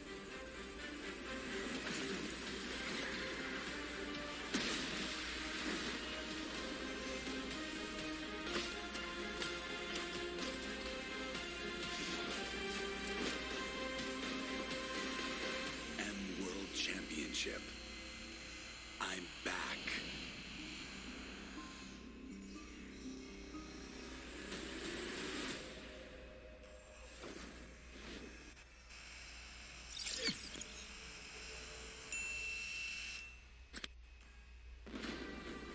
We are here at Gamers 8 to show that we are walking the walk. We have had amazing reactions, major IP owners, and a lot of potential partners and stakeholders coming in here and taking a peek. The biggest cube over here has been the nexus of this zone. What I saw from the outside is very mysterious. You want to know what's happening inside. Felt like, this is an MMORPG, but R is not role-playing, it's real world.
savings and your wallet sings tonight. Lucky ng bawi pag nag-grab only save 2 for all.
Brandon, alam ko masalimuot ngayon ang buhay mo.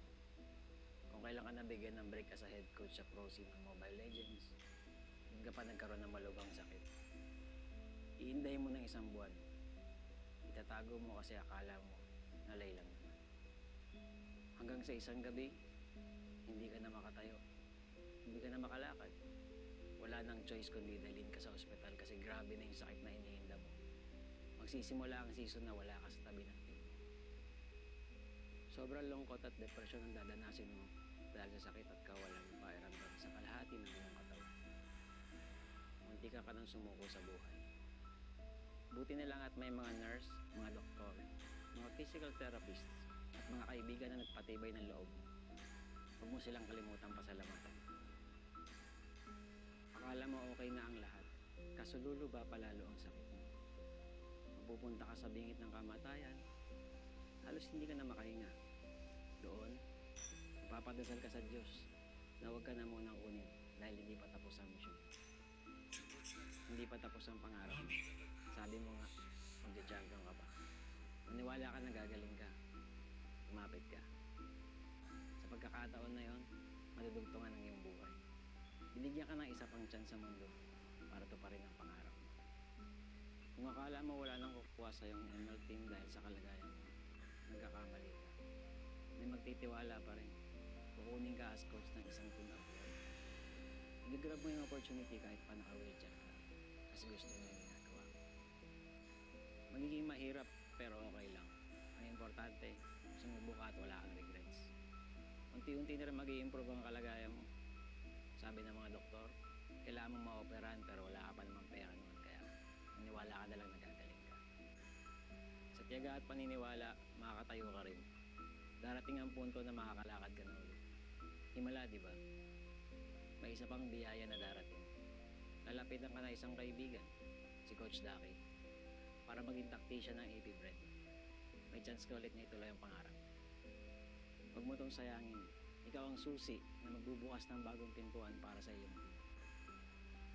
Makakapag-sable kayo at dito magsisimula ang sunod-sunod niyong pagkapanalo sa iba't ibang tournament, kabilang ang MPL Philippines Season 2. Kung dati ay literal na hindi ka makalakad, ngayon lakad matatag ka na ire-representa ang Pilipinas sa M5 World Championships.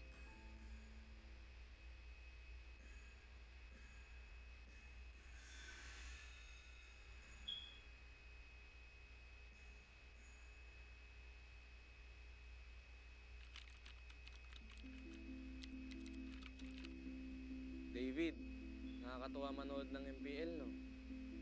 Nakikita mo yung mga idol mo. Yung iba dyan, magiging kakampi mo. Maglaro ka lang na maglaro, tapos magpataas ka ng rank at stars.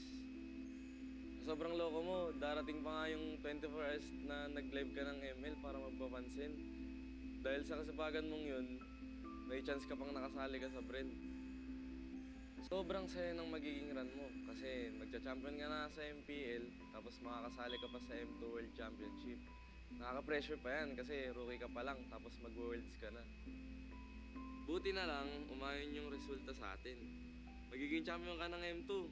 Oo, masaya siya. Kaso warning lang yung mga susunod na mangyayari dito magiging mahirap at masakit para sa'yo. Ganun talaga yung buhay eh. Hindi laging masaya. Minsan, kapag nasa tuktok ka at hindi mo alam kung paano harapin ang tagumpay, sasagadsad ka pababa at tamarin ka.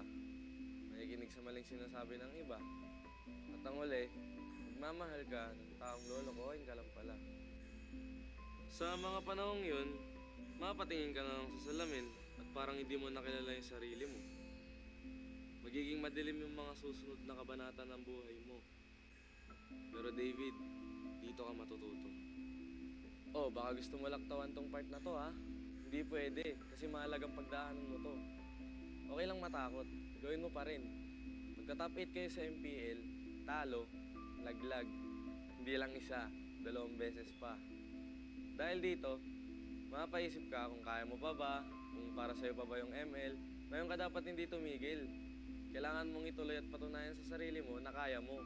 Kahit sa mga oras na wala ka ng ganang gumalaw. Kung magagawa mo to, magkakaroon ka ng disiplina. Gagawin mo siya dahil pinangako mo sa sarili mo na panahon na para magising at magbago. Kapag naayos mo na yung sarili mo, magiging maayos na teammate ka na sa mga kasama mo. Kung yung dati nga, sarili mo lang iniisip mo. Ngayon, mas masaya ka na kapag masaya yung teammates mo, di ba? Dahilan ito para mag-champion kayo sa iba't ibang tournaments, pati na rin sa MPL Season 12. Matutupad rin yung pangarap mo para sa team na makapag-M5. Ngayon, pagkakataong mas gagalingan mo pa kasi gusto mong maranasan nila ang feeling na naranasan mo noon. Sir, what's your command?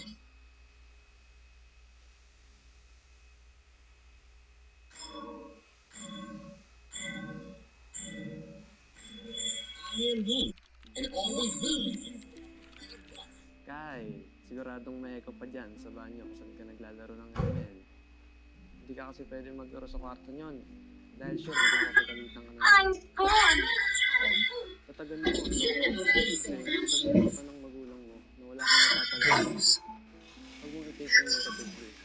Instead, gawin mong motivation mo para mapatunayan sa kanila at sa sarili mo na may future ka sa ML. Magpasalamat ka pa rin sa parents mo. Kasi kahit na pinapagalitan ka nila palagi dahil sa kaka-ML mo, lagi ka pa rin naman yung pinapairam ng cellphone para malaro to. Mangarap ka. Gawin mo lahat ng makakaya mo para makilala ka sa ginagawa mo. Iwasan mo yung pagiging tilted. Hindi yun makatulong sa'yo. Magpataas ka lang ng stars. May amateur team na makakadiscover sa'yo. At dahil dito, makakasali ka sa maraming tournaments. Marami kang matututunan. Hindi lang sa in-game aspect, kundi pati na rin sa pakikitungo sa ibang tao. Sa tamang panahon, makakapasok ka ng AP brand. Magiging ganap na pro player ka. Oh, huwag kang kabahan. May mga coach ka na gagabay sa'yo. Tsaka mabubuting tao rin mga magiging teammates mo. Kapag may napapansin kang mali o kailangan i-improve, magsalita ka. Mas okay maging totoo kaysa maging pabaya. Matuto ka rin tumanggap pag ikaw naman ang may mali. Hindi ka rin naman laging tama. Magkakaroon pa nga ng pagkakataon na hindi ka makakaretry sa isang pinaka-importanteng laro sa karera mo. Pero alalahanin mo lang rason mo kung bakit ka nandito. Kung bakit ka nakikipagsapalaran sa ML. Ipapagawa ka pa ng bahay para sa pamilya mo, di ba? Ipangbubong ka na, di ba? Kaya laban lang. Triplein mo ang sipag mo. Marami ka pang pagsubok na pagdadaanan. Ihahanda ka ng lahat ng yan para sa M5 World Championship.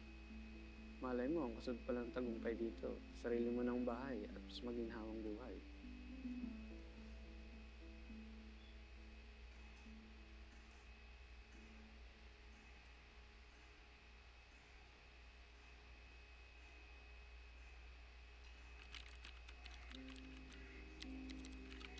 O Jin, unang-una, gusto kong malaman mo na magiging maayos din ang lahat.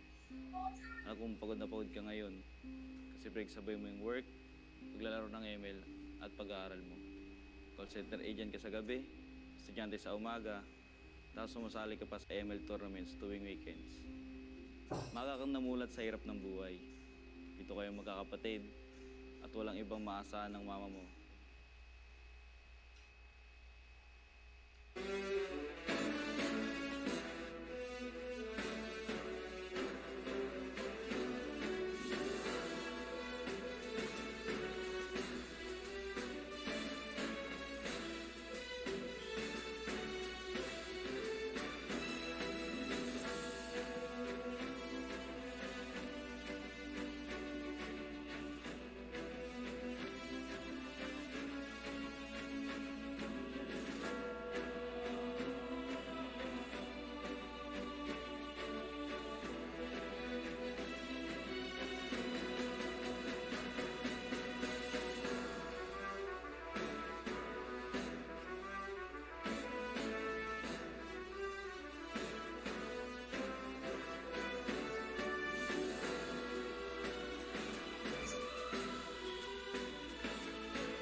the week. What's up to the game? Shot reveal. Better than great. That's how we feel. I feel like the floor is lava. The energy's getting higher. You're saving my arms. 'Cause I know just what I got. I got you like na-na-na. And you know I hold the power. This feeling I know. Oh yeah. Making my grind good to great. So don't stand in my way. Send it to and I won't fall over. We are better than great, girl. We are better than great. We send our moment away. They are further than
this round, finish this game now. Got the power on my shoulders.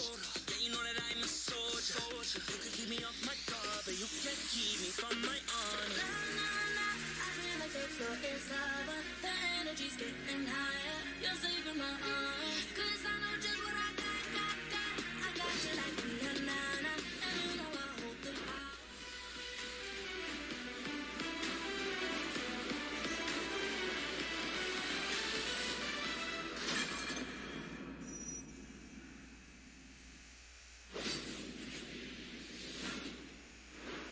Welcome back to the Mobile Legends Bang Bang M5 World Championship Group Stage. I'm getting together with Leo and as well as Yasu to bring you the clash between Turkey's Fireflux Esports and Malaysia's Team SMG.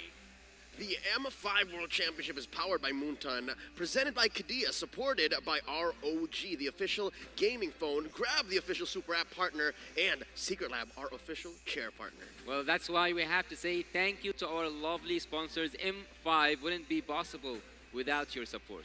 Now, honestly, everybody's been taking some big moments here at the M5 World Series, especially posting it up on TikTok. So find the best M5 content on TikTok. Just search with the hashtag MLBBM5. Also, remember to use that hashtag to share your content and stand a chance to win some big rewards.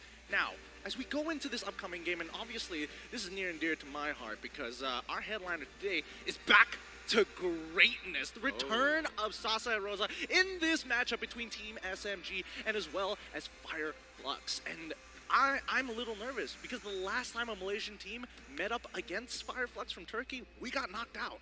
I honestly don't know how to read the situation because Fireflux is owning their region. Fireflux is the bar when it comes to Turkish MLBB. But you look at Team SMG, they're the ones scrapping by, man. They're the ones who, you gentlemen called it, went through the wild card and now are finally here. Yeah, but you have to also look back at the MPL MY. They were that close with one touch, one basic attack away from making it directly to the M5. Game 7.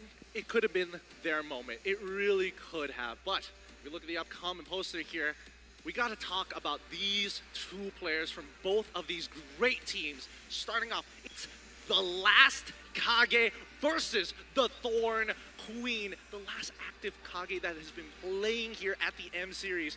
The time has come. I had to ask, and I guess this confirms it, right? The last active player from that dream roster from, I forgot how long ago. 2018.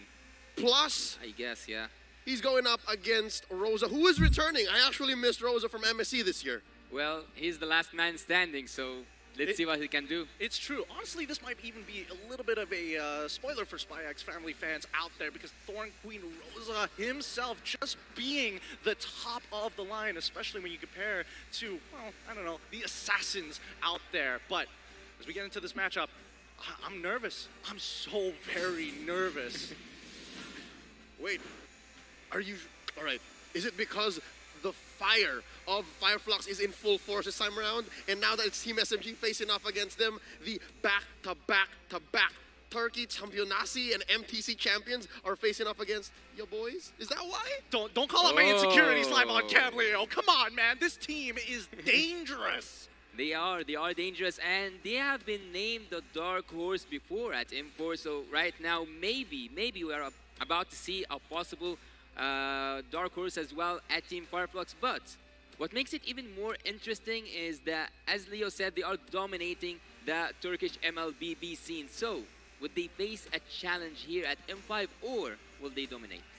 Honestly, it's hard to say. Whenever I think about Fireflux, right, a lot of it is reflective of how MPL Malaysia was like with Torak, being in that same position, being that dominant. I hope that at least for the Turkey scene, that it's not going to be like that. The other competitors will start to come out. But in the meantime, this is the best that they have to give. They got to show that they're able to make it into the top 4, if not better, to make it inspiring for the rest of their region. I guess part of Fireflux's reign, can we call it that, for the past couple of years, comes in through creativity. I think we will see it in the draft that they play in a very specific way and that they're capable of, much like in M4 and even at MSC more recently, just this year, they're able to play heroes like Leomord, able to bring out the Aamon. Don't. Hey, they stole a game from Echo.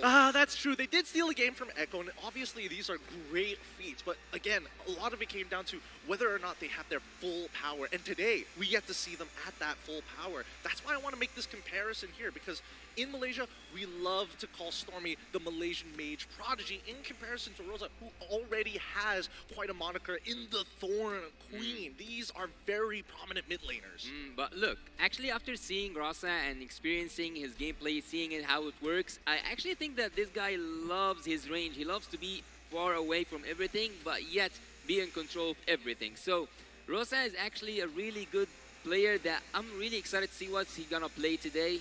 Let's see if he's gonna be up to that challenge.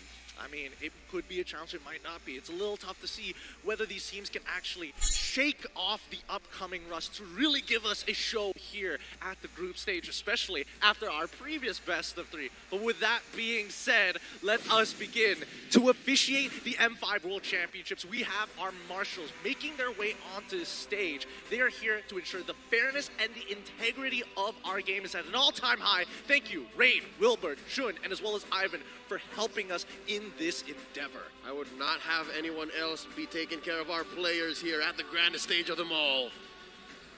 Entering the arena now is the fiery team from Turkey. The flames now burning brighter as they embark on a journey towards being better than great with a complete lineup.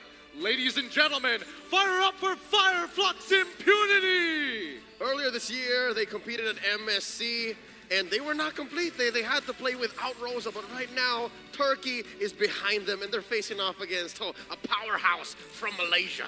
From the wildcards, they rose to complete the attendees of this year's Grand Championship. Now they open their group stage campaign, still all guns blazing. Please welcome Team SMG! SMG is one of those teams you have to take care from because they have been warmed up until this moment. They just came from the wild card and they have a lot to show and a lot of experience from international teams to express here at the M5.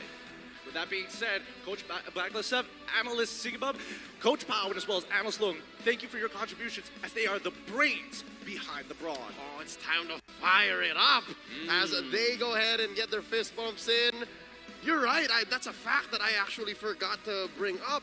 Team SMG, unlike a lot of these teams at M5, are fresh out of competition. So I'm expecting them to be warm. I'm expecting them to be good. But considering a team from Turkey, Fireflux Esports is deadly with Sunshine, TNZ, Alia, Rosa, and as well as Apex 47, all of which veterans. And actually, look, if you got to watch the MTC, you will find that Fireflux team uses a strategy that I personally wouldn't agree with, which is you call it the OP.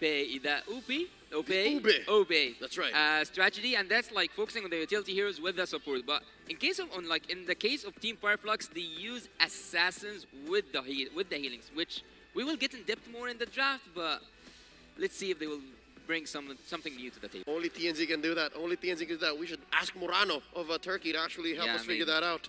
It's going to be an interesting playstyle, especially when they're clashing against a team that plays a little bit slower, looking for that chokehold. It's Team SMG with Sasa, Saksa, Smooth, Stormy, and as well as Miko.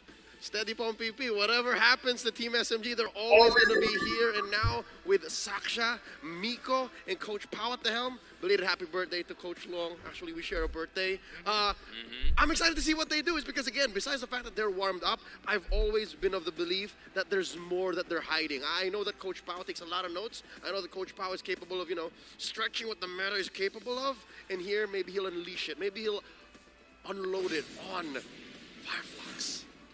Possibility, but I don't want to say too much because caster curses are very real, and I've jinxed it more than enough times to know my place in this world. But as we see the team start sitting down and getting ready, are we expecting a particular Ube strat? Are we expecting Team SMG to continue with their own style of play, very slow and methodical? Well, look, before we get into the draft and the expectation, there's something that I'm actually looking for, or like we're looking forward to have in this tournament, which is I want to be a cursed caster. You want to be a cursed caster? I want to find what is my curse. Do I have like if I attend some games for certain teams or cast on them? I want to see if I can be a cursed caster. Keep making calls, son. That's what I will say. Just keep making brave claims and then see what happens. Yeah, just take as many hot takes as you possibly can here. Now, let's have a look at the talent predictions here. What are you guys feeling? Because, I mean, you guys know me. I mean, I'm leaning into SMG, but it looks like Leo, also Team SMG 2-1. And Yasu going for Fireflux Esports. How's that for a start? How's that for a start? Yeah, you yeah, might get your start here. maybe I would like be a cursed caster for the Turkish team, but I actually see potential in Team Fireflux, and I think that they can, even though we have said that SMG have warmed up already from the wildcard, I think that Team Fireflux had enough time to prepare and also to study Team SMG. I mean, no doubt, I got dozens of Turkish in my YouTube comments telling me, Leo, you do not see, you don't understand how strong Fireflux is. Oh. And here maybe today, they might attack my comment section again, or yours. Because Maybe he mine. asked for it. He's like, I want to be cursed, so I'm going to... I don't know if you were making the predictions then and then having this wish in the back pocket. That caster didn't ask for. Yeah. Well, you know, I'm going to hold my comments for now. Oh, look at that. You know, MP Series stats. The Raksasa's return. Because last time we saw Sasa in the Philippines was for an international MLB tournament. It was when he won MSC 2019. That's right, 4 years ago. Almost 4.5 years ago. Wow. And here he is. Oh, I put this young man, Kaibin, in my top 10 greatest. I believe he deserves that spot. Without a doubt. I mean, I wasn't even questioning it to begin with.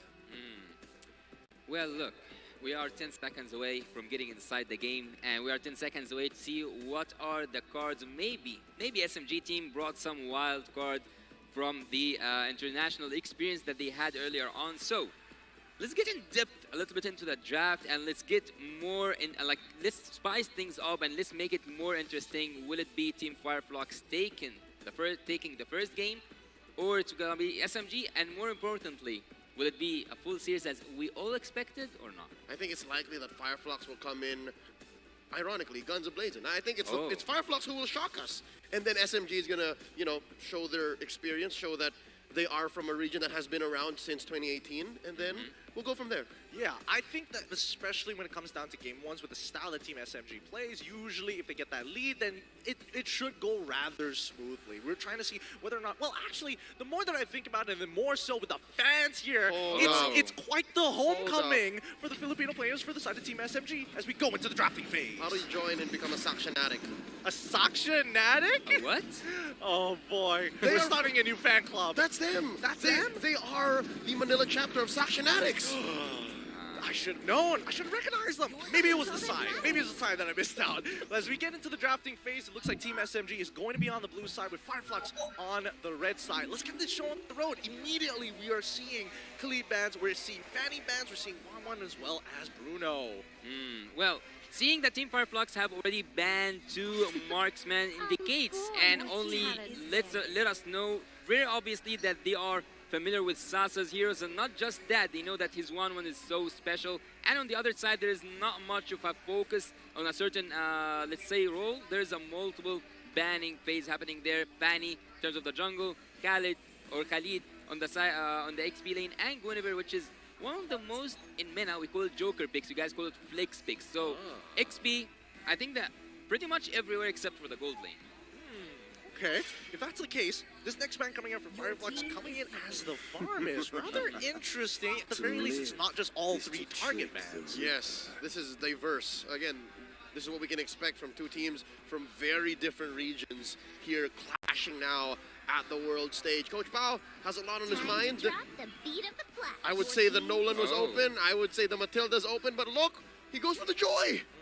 Joy is in an interesting position, right? Yeah. Because again, it's a great way to kind of flex out upon your opponents, and more so, you don't flex out in 2 roles only, not 3, not that S tier. Yeah, but look, actually Joy is one of those picks that can be used at the jungle and also on the XP lane. So, and actually, both players at Team SMG have proven that they can use Joy in multiple places. But What's really interesting for me is the Valentina pick, because whenever you see a Valentina, you always know that the other team, the opponent team, in this case it's SMG, cannot use certain heroes such as the Atlas, or let's say one of those heroes that you are afraid to have their ultimate stolen from them. Having the Tresla with the penalty zone, I think that's pretty much, let's say, a classical draft so far. I think things are going exactly how we expected it to be, but at the very least, right, we are seeing some familiarity. Banning out the farm is picking up the Valentina. You know, some very common tactics that we see from a lot of these teams, but that opens up a lot of big picks. It's going to be the Matilda and the Arlet locked in. Okay, to be fair, Fireflux actually allowed for these ults to be open, and they picked up the insurance policy. They put the Valentina in Rose's hands, allowing him to pick and choose. I want the final slash. I want the soaring eagle circling. Well, it's so hard actually to kind of, let's say, bet on that and leave the other team play with whatever they want just by having the Valentina. So I kind of cannot agree with Team Fireflux, but again, we can agree to disagree. They have their own mindset. They have Bang Golsif to tell them what to do and what to pick. But the Brody here, I think that they will continue pressuring on that gold lane. I think, you know, a lot of it, Team SMG's stability comes down to their individual laners and how well they actually perform, whether it be in Smooth or whether it be in Sasa. But in this particular case, Fireflux is leaning in on making sure that the Kage is not going to be comfortable. They ban, Team SMG banning out the Lancelot while Fireflux is taking away the Lilia. Yep, first phase they attacked Sasa, and now they're attacking Smooth, and then back to Sasa, rather Stormy. Now, something to note. What's going to happen when we go to pick TNZ's hero, formerly known as Cura, if you guys were watching MSC? Because they attack the Lancelot. There's so many choices left. Are they forcing him into a utility jungler, or are they forcing him into the Nolan? Because Nolan's still out there. Nolan is still out there. I agree with you. But, I mean, considering everything that's put into play, we might have something else come on the table. Hey, fun fact, Reign of Stars, Rosa posed a 100% win rate on Novaria in 5 games at MTC Season 2. And, finally, we do get to see the Nolan ban.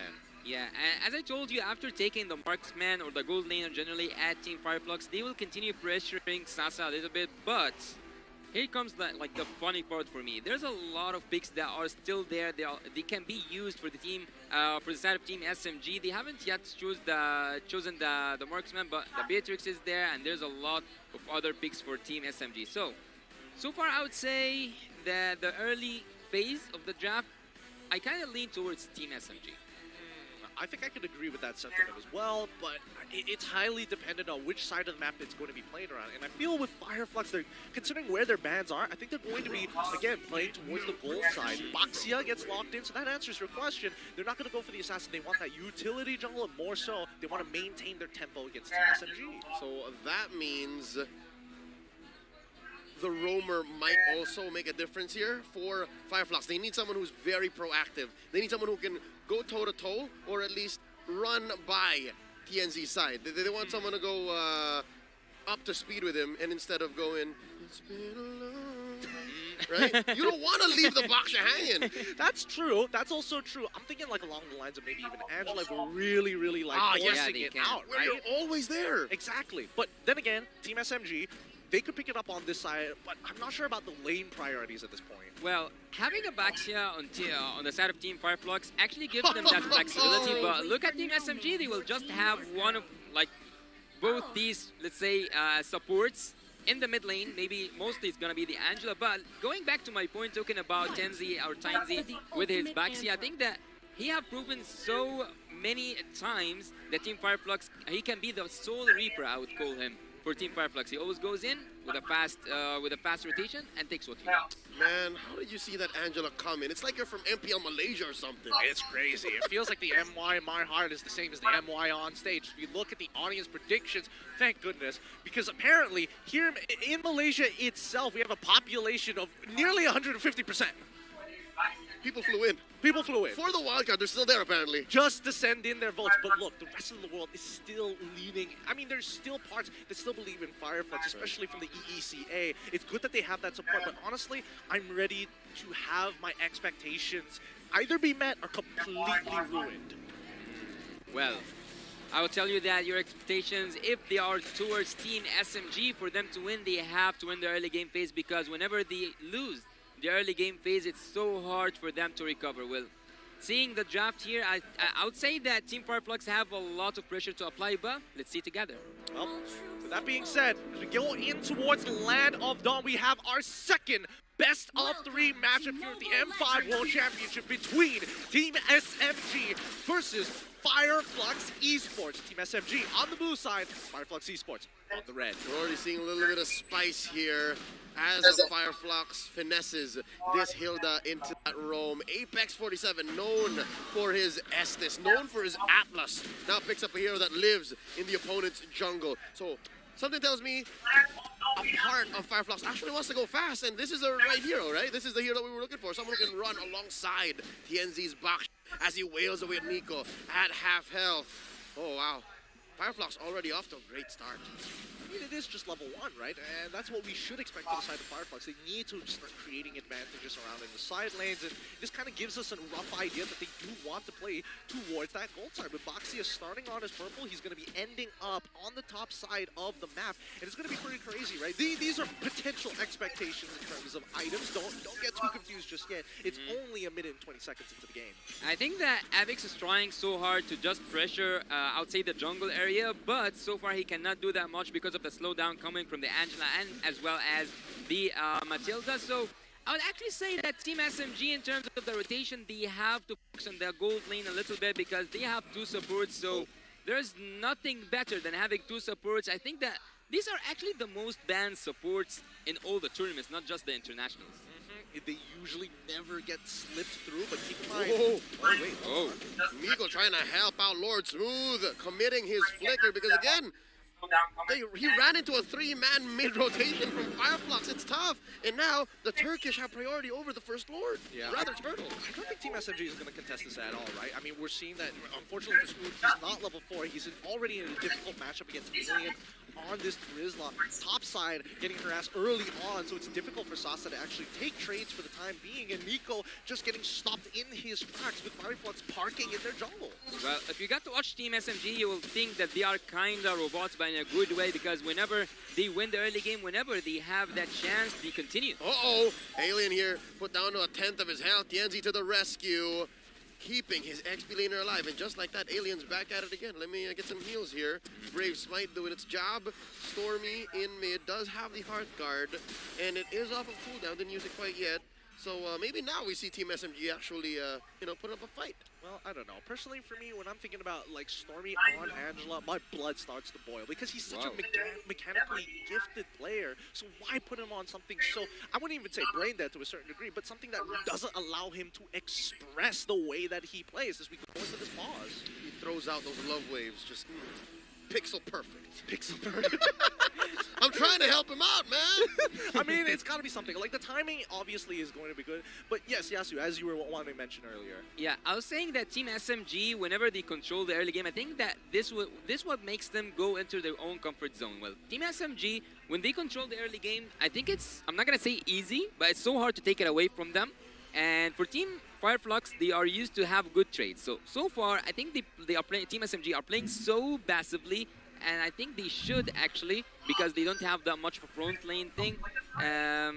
But yeah, I don't know actually what to say here, but Team SMG, I thought they will like play a more aggressive early game. I think now is the time. After Stormy hits level 4 is when they can actually be proactive. Because the Hearth Guard can actually time out or find the pickoffs where TNZ is not. Because again, there's that whole counter-acting Baksha's mark with the whole Heart Guard. You have less shields, less regen.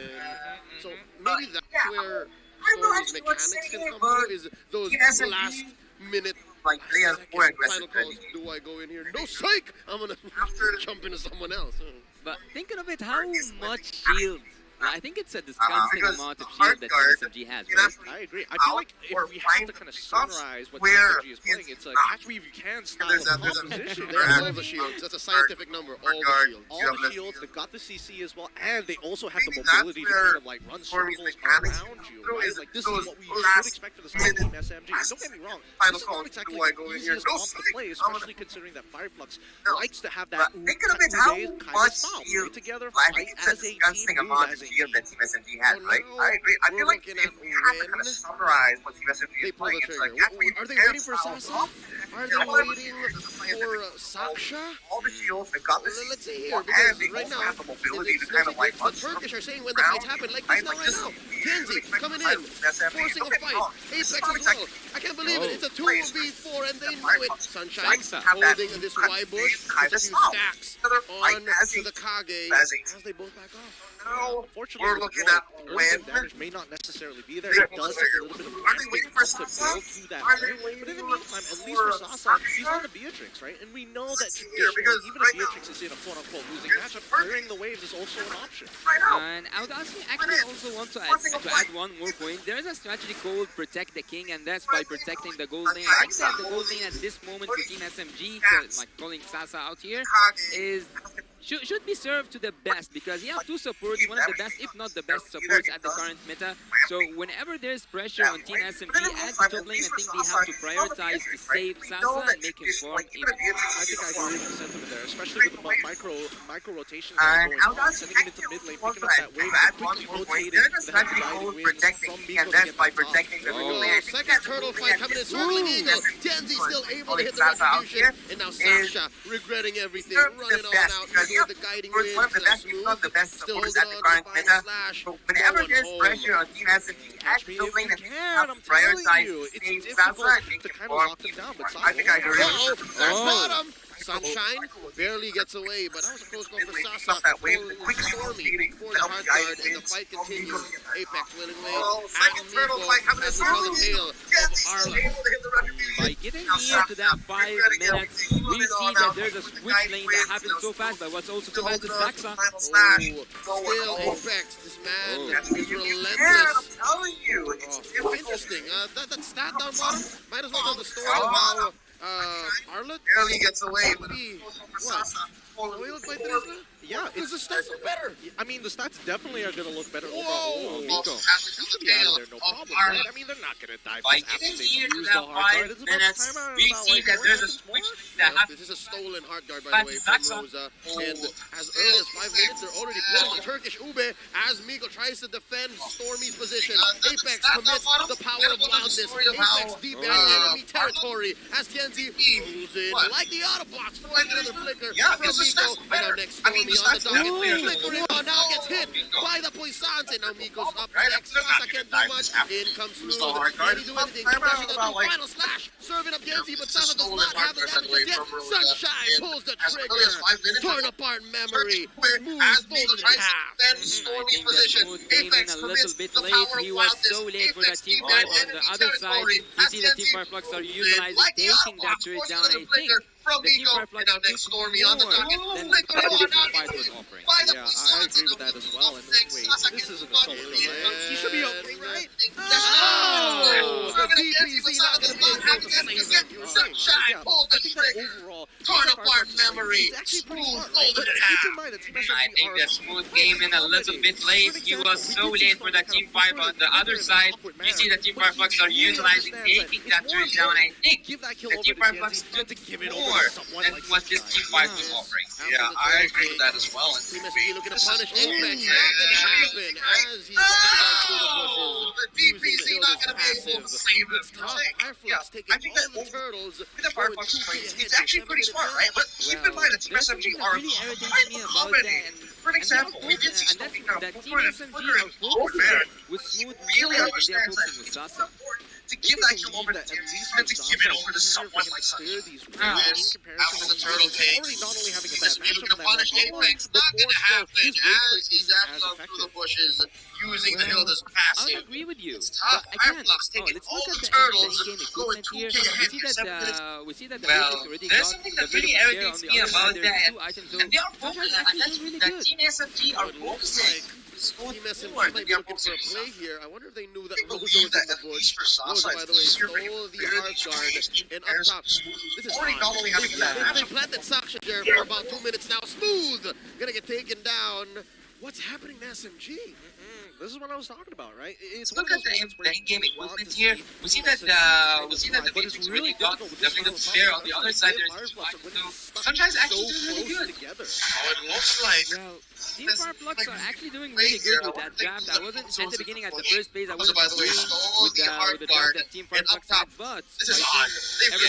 by seeing all the teams pick off all their heroes and showing us the strategy, I think that Team Fireflux are actually nailing it. Yeah, so early in the draft, you were already not agreeing with the Turkish ube, and here they're showing you this is the Turkish ube. Oh, but I think that it's ube relies on the healing though, right? It's delicious. Fireflux are actually doing they stole the that heal. draft. I wasn't at the beginning, at the first phase, I wasn't agreeing with They did have that going for them, but the very least, everything by seeing all the teams pick off all the heroes and showing us. Hang around on the top side of the map, so has been coming down. Nailing it. Yeah, so early in the draft, you were already but there's something I really wonder about. When does SMG get more, let's say, aggressive? Because 3 turtles in, Fireflux takes the ball, and even with that lord, it's so hard for them to contest. I think it's a matter of a window. Team SMG is looking for a window. So far, they've been very passive. They've been taking trades, and it hasn't punished them as hard. But wait, this might be it. Alien down to a third of his health, forced to use a DPZ. And Kenzie looking for the clap back. A turn. Sunshine presses the button. Caught up on memory. Sasa going back. Oh, going smooth with a final slash. Serving up an old Sasa. That's the Nibiru's passion. Smooth taken down. Team SMG misses the window. I think it's a matter of a window. Team SMG is looking for a window. So far, they've been very passive. They've been taking trades, and it hasn't punished them as hard. Here we go. Kenneth Stedelin finds Rosa in the back, and the joy gets looking for the clap back. A turn. Sunshine presses the button. Actual assassination in the back line there. Amazing. He's able to dash right through. The Saxonatics go wild. Saxa knows when to go in and how to go in. By taking that kill, I think that this might be the first once again, the final slash pushing them out of Bennett's range. A little unfortunate there. Yeah, I mean, they could have used it as a great time. Here we go. Kenneth Stedelin finds I'm imagining them and the joy then all of a sudden, his first the Toys Boy song actual assassination in the back line there. Amazing. He's able to dash right through. The Saxonatics go under. Yeah. Kenzie knows answers when back. to win and how to go in. And by taking that kill, I think that this might be the first I think that Team SMG time that we see Team SMG actually fight. Hit the later stage. Yeah, I mean, they are looking to get into these fights, but it keeps extremely difficult. And also, I would say that Team Fireflux at this moment, I'm not going to say they have a lot of gold, but they don't want to take this Lord actually. They are looking to fight. It's a slow take here. The Turkish want to dance. Rosa with a stolen circling Eagle, putting Eagle down to a fifth of his health. Lord here half. Alien hiding. Alien pulling. As CNZ says, let's call it off. Not a good Lord take here. They reset. Whoa, here we go. Conceal play. They slide out smooth. Flickering on up. Final slap. And all. But the kitchen sink left to take down smooth. And here comes the rest of them. Saksha gets a hard guard in. Miko says, let's go. Alien gets caught out. The damage once more. Not enough. Firefly retreats. Here at half. Alien hiding. Alien pulling. As CNZ says, let's call it off. Not a good Lord take here. They reset. Smooth, so you take him out of the equation. You can see them Here we go, conceal play.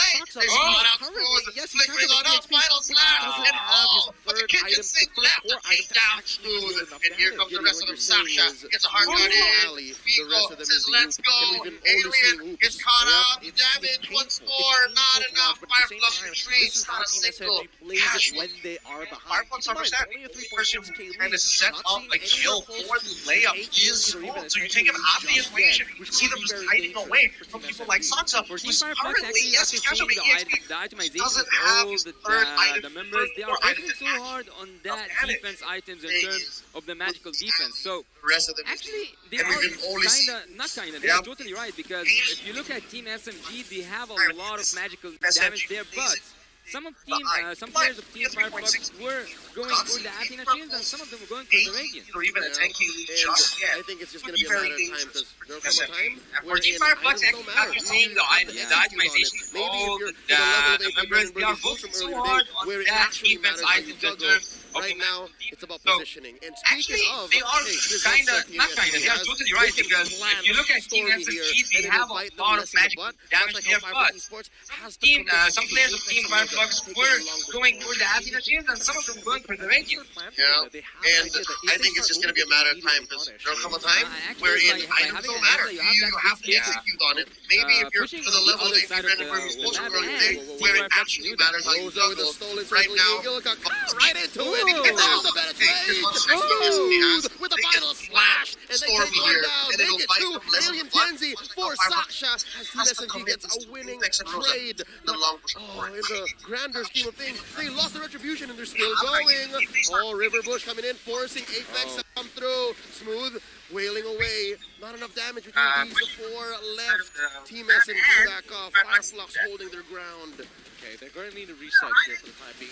Maybe they can get him in turret. It could be difficult, but Rosa, really nice play. He still doesn't even have to use his flicker. Again, Team SMG have missed the opportunity. Yes, they were able to get some kills, but now it's back to just wave management. As I told you before, Tennessee, I would actually like to call him the Soul Reaper. If you look at his score, he's actually 6 out of 6 in terms of the kill.